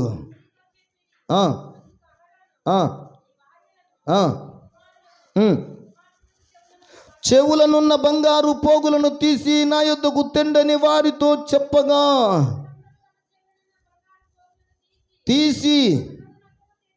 తెచ్చిరి. తీసుకొని పోగరుతో రూపమును ఏర్పరుచుకొని పోత పోసిన దూడను చేసెను. అప్పుడు వారు, ఓ ఇశ్రాయేలు, ఐగుప్తు దేశములో నుండి నిన్ను రప్పించిన నీ దేవుడు ఏ దేవుడు అండి? ఐగుప్తు దేశములో నుండి ఇశ్రాయేలును విడిపించిన దేవుడు ఏ దేవుడు? యెహోవా దేవుడు, జీవము కలిగిన దేవుడు. మరి ఇప్పుడు ఇక్కడ ఏమంటున్నారు? ఈ 32వ అధ్యాయం 6-4 వచనంలో ఈ దూడయే ఐగుప్తు నుంచి విడిపించిన దూడ దేవుడు అంటున్నారు. ఎలా, ఎందుకు అనగలిగారంటే ఐగుప్తులో దూడకు పూజ చేసిన బ్యాచ్ ఉంది, చూశారు? ఏ బ్యాచ్ అది? అన్యజనుల బ్యాచ్. ఆ అన్యజనుల బ్యాచ్కి ప్రముఖులు ఎవరు? ఎంబ్రే అనేవాళ్ళు. ఈ ఎంబ్రే అనేవాళ్ళు మోషే ఏమో కొండ మీద ఉన్నాడు, నాయకుడు ఏమో అక్కడున్నాడు. నాయకుడు లేడు గనుక ఇప్పుడు వీళ్ళు చలాయించుదామని చూస్తున్నారు. అబ్బా, ఇదే మిక్కిలి అనుకూలమైన సమయం. దైవజనుడైన మోషే ఉంటే మాట్లాడడం కుదరటం లేదు. దైవజనుడైన మోషే ఉంటే మన మాటలు చెల్లుబాటు కావడం లేదు. కాబట్టి ఇప్పుడు మనం సలహాలు ఇద్దాం, మనం సూచనలు ఇద్దాం, మనము ఇప్పుడు చెప్పింది సక్సెస్ అవుతుందని ఈ ఎంబ్రే అనేవాడు అహరోనును పిలిచి, ఆ మధ్యలో ఉన్నాడు కదా, అందరికి మధ్యలో ఉన్నాడు కదా, అందరికి మధ్యలో ఉన్న ఈ ఎంబ్రే అనే వాళ్ళ సలహా మేరకు మోషే స్వరముగా ఉండవలసినటువంటి అహరోను ఏం చేశాడంట? దూడను చేశాడు. దానిని చూసి దాని ఎదుట బలిపీఠాన్ని కట్టి వాళ్ళందరూ ఏం చేసుకుంటున్నారంట? పండుగ చేసుకుంటున్నారు. ఆ పండుగలో ఏం కనపడుతుందంటే, మరునాడు వారు ఉదయమున లేచి దహన బలులను సమాధాన బలి అర్పించి అప్పుడు జనులు తినుటకును త్రాగుటకును కూర్చుండి ఆడుటకును. ఎవరి వల్ల ఈ ఈ యొక్క విగ్రహారాధన జీవము కలిగిన దేవుని రాజ్యములకు జొరబడ్డది? అన్ని జనుల వలన. ఎవరి వలన అవిశ్వాసం కలిగింది? అన్య జనుల వలన. ఎవరి వలన తిరుగుబాటు కలిగింది? అన్యజనుల వలన. ఎవరి వలన దేవునిని శోధిస్తున్నారు? అన్యజనుల వలన. ఎవరి వలన దేవుని సేవకుడైన మోషేను విసిగించారు? మీరు మరలా చదవగలిగితే 1 కొరింథీ పత్రిక 10వ అధ్యాయం 10వ వచనంలో వ్రాయబడిన మాట, వారు దేవునిని శోధించి, వారు దేవునిని విసిగించి, వారు దేవునిని సనిగి, దేవుని సేవకునికి విరోధంగా సనిగి సంహారకుని చేత నశించిరి అని మనం ప్రభువును శోధింపకయుందము. కొందరు శోధించి సర్పముల వలన నశించిరి. సనగకుడి వారిలో కొందరు సనిగి. చాలు, ఇక్కడ మీరు జ్ఞాపకం చేసుకోండి. సనుగటం అనేది ఎవరి వల్ల వచ్చింది? అవిశ్వాసం అనేది ఎవరి వలన వచ్చింది? తిరుగుబాటు చేయటం అనేది ఎవరి వలన వచ్చింది? దూడను చేసుకొని ఆరాధన చేయటం ఎవరి వల్ల వచ్చింది? అవి అన్యజనులు ఎలాగ దూరారు అందులోకి? అదే అండి సంగతి. బలవంతంగా దూరారు. బలవంతంగా దూరినోడు భక్తుడు అవుతాడా? చెప్పండి. బలవంతంగా దూరినోడు భక్తుడు అవుతాడా? భక్తుడు కావాలి అంటే బైబిల్ చెప్తుంది ఏంటంటే, దైవ చిత్తానుసారమైన దుఃఖం కలగాలి. దైవ చిత్తానుసారమైన దుఃఖము రక్షణార్థమైన మారు మనసు పుట్టిస్తుంది. స్తోత్ర. ఈ మధ్యలో ఎలా జొరబడ్డాడంట? బలవంతంగా జొరబడ్డోడికి మారు మనసు ఉందా? మారు మనసు లేదు కనుక ఏం చెప్పాడు? విగ్రహారాధన చెప్పాడు. దూడను చెయ్యి. వీడికి మారు మనసు లేదు కనుక ఏం చెప్పాడు? శోధించు. మారు మనసు లేనోడు కనుక ఏం చెప్పాడు? మధ్యలో ఉన్నోడు ఏం చెప్పాడంట? మారు మనసు పొందలేదు. భయం మాత్రమే ఉంది, భక్తి లేదు. దేవుని బిడ్డలారా, భయముతో పాటు భక్తి కలిగి ఉండాలి. స్తోత్రం. విశ్వాసమును లేని క్రియలు మృతం. క్రియలు లేని విశ్వాసమును మృతం. ఇప్పుడు విశ్వాసికి ఏముండాలి? ఇశ్రాయేలుడికి ఏముండాలి? విశ్వాసము ఉండాలి, క్రియలు ఉండాలి. ఇప్పుడు వీళ్ళకేముంది? బలవంతంగా జొరబడిన వాళ్ళకి ఏముంది? ఏముందండి? దేవుడు గొప్పవాడనే విశ్వాసం ఉంది, కానీ క్రియల కాడికి వచ్చేసరికి విగ్రహారాధన, క్రియల కాడికి వచ్చేసరికి వ్యభిచారం, క్రియల కాడికి వచ్చేసరికి తిరుగుబాటు చేయటం, క్రియల కాడికి వచ్చేసరికి సనుగుకోవడం, క్రియల కాడికి వచ్చేసరికి విసుక్కోవడం. గుళ్ళోకి వస్తే విసుగు, పని కాడికి పోతే ఏ విసుగు లేదు. ఇంకొద్దిసేపు అయితే ఇంకో 100 పడేదిగా, ఇంకో 1/2 ఎకరం కలిసి వచ్చేదిగా. దేవుని బిడ్డలారా, మీరు నమ్మండి, విశ్వాసముతో దైవిక భక్తి చేయాల్సిందే తప్ప మనము బలవంతంగా జొరబడిన గుంపులో ఉండొద్దు. దేవుని రాజ్యములోనికి ఎలా జొరబడుతున్నారంట? బలవంతంగా జొరబడుతున్నారు. బలవంతంగా జొరబడితే మోషేయే ఏం చేయలేకపోయాడు, అహరోను కూడా ఏం చేయలేకపోయాడు. వీళ్ళ వల్ల వాళ్ళు తప్పులు చేసి దేవా క్షమించని కోరారు, కానీ వీళ్ళని ఏం చేయలేదు. కానీ మధ్యలో బలవంతంగా జొరబడిన వాళ్ళను గురించి బైబిల్ చెప్తుంది. ఆ ఒక్క మాట చదివించి నేను ముగించడానికి ప్రయత్నిస్తాను. మీరు హెబ్రీ పత్రికలో దయచేసి ఆ మాటను మనం చదువుదాం. చూడండి, పరిశుద్ధ బైబిల్ గ్రంథంలో 3వ అధ్యాయంలోనికి రండి. 3వ అధ్యాయంలోనికి మనం వస్తే 16వ వచనం చదువుదాం. విని కోపము పుట్టించిన వారెవరు? దేవుని మాట, దేవుని సేవకుడి మాట విని దేవుని సేవకునికి కోపం పుట్టించిన వారెవరు? దేవుని చేత, దేవుని సేవకుడైన మోషే చేత ఐగుప్తు నుండి కనానుకు పాలు తేనెలు ప్రవహించు దేశానికి మధ్యలో నడిపించబడినటువంటి అన్యజనులే కదా. ఏమండి, వారిని గురించి బైబిల్ చెప్తుంది. దేవుని బిడ్డలారా, ఇదిగో ఎవరి మీద 40 ఏండ్లు ఆయన కోపగించెను. పగలు మేఘస్తంభము గాను, రాత్రి అగ్నిస్తంభము గాను దేవుడు వారికి తోడుగా ఉండి 40 సంవత్సరాలు నడిపించాడు. కానీ దేవుని బిడ్డలారా, మీరు నమ్మండి, ఈ బలవంతంగా జొరబడిన వారు, బలవంతంగా జొరబడి అటు ఇటు ఊదితే ఆ మాట విని ఇటు ఈ మాట విని వీళ్ళు కొందరు ఉన్నారు చూసారా, వీళ్ళని గురించి బైబిల్ చెప్తున్న మాట ఏంటంటే, పాపము చేసిన వారి మీదనే కదా వారి శవములు అరణ్యములో రాలిపోయెను.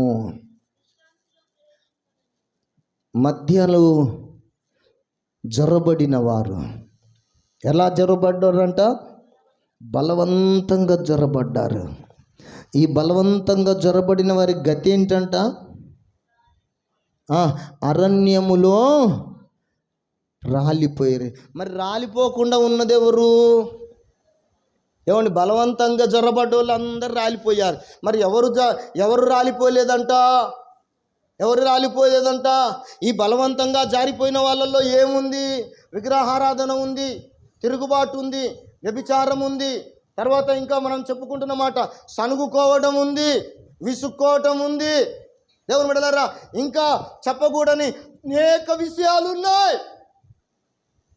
కానీ ఎవరు ప్రవేశించారంటే దేవునికి విరోధముగా, నేను ఏ పాపమును చెయ్యకుండా బ్రతుకాలి, నా జీవితాన్ని నేను కాపాడుకోవాలని ఎవరి వైపుకు చూడక పిలిచిన దేవుని రాజ్యములోనికి పిలిచిన విశ్వాసమునకు కర్తయు దానిని కొనసాగించువాడునైన యేసు వైపు చూసి వారు ముందు ఉంచబడిన ఆ యాత్ర నడిచిన వారు, ఆ ఐగుప్తు దేశం నుండి బయలుదేరిన వారిలో ఇద్దరు. ఒక ఆయన పేరు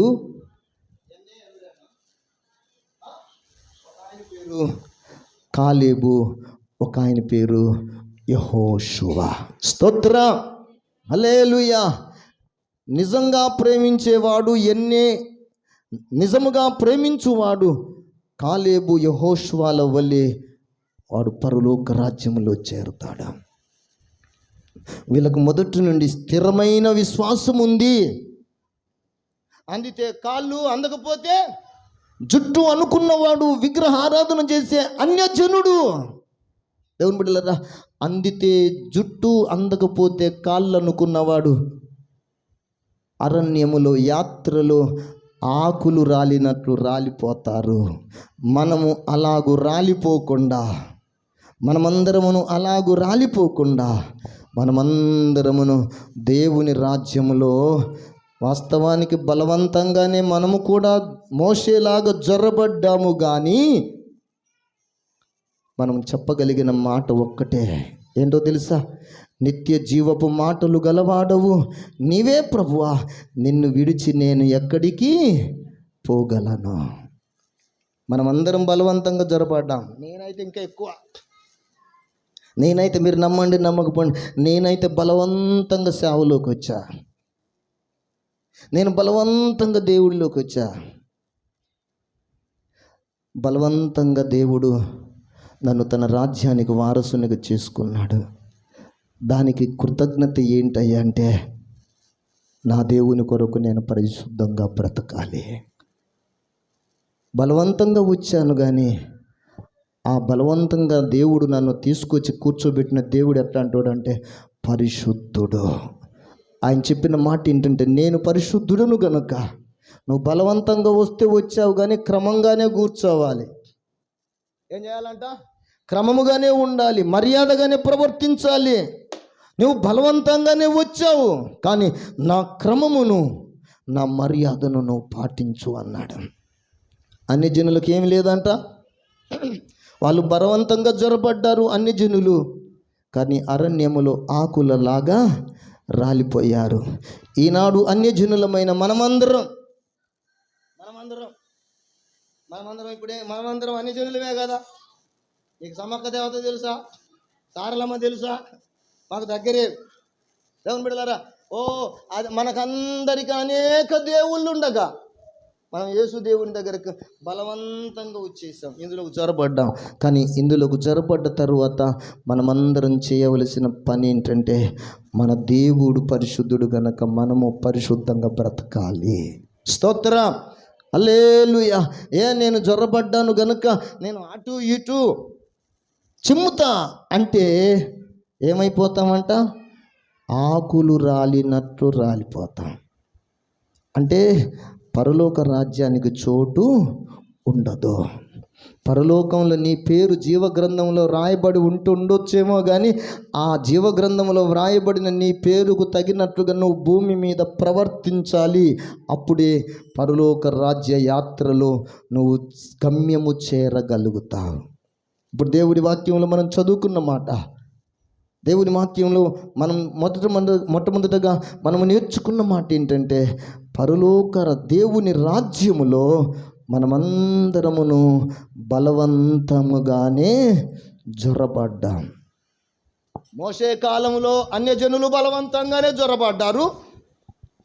పౌలు కాలములో, ఈ సార్వత్రిక సంఘ కాలములో జనులందరూ బలవంతంగానే జొరబడ్డారు. ఇప్పుడు బలవంతంగా జొరబడ్డ తరువాత నీకు ఇష్టం ఉన్నా ఇష్టం లేకపోయినా నువ్వేం చేయాలి?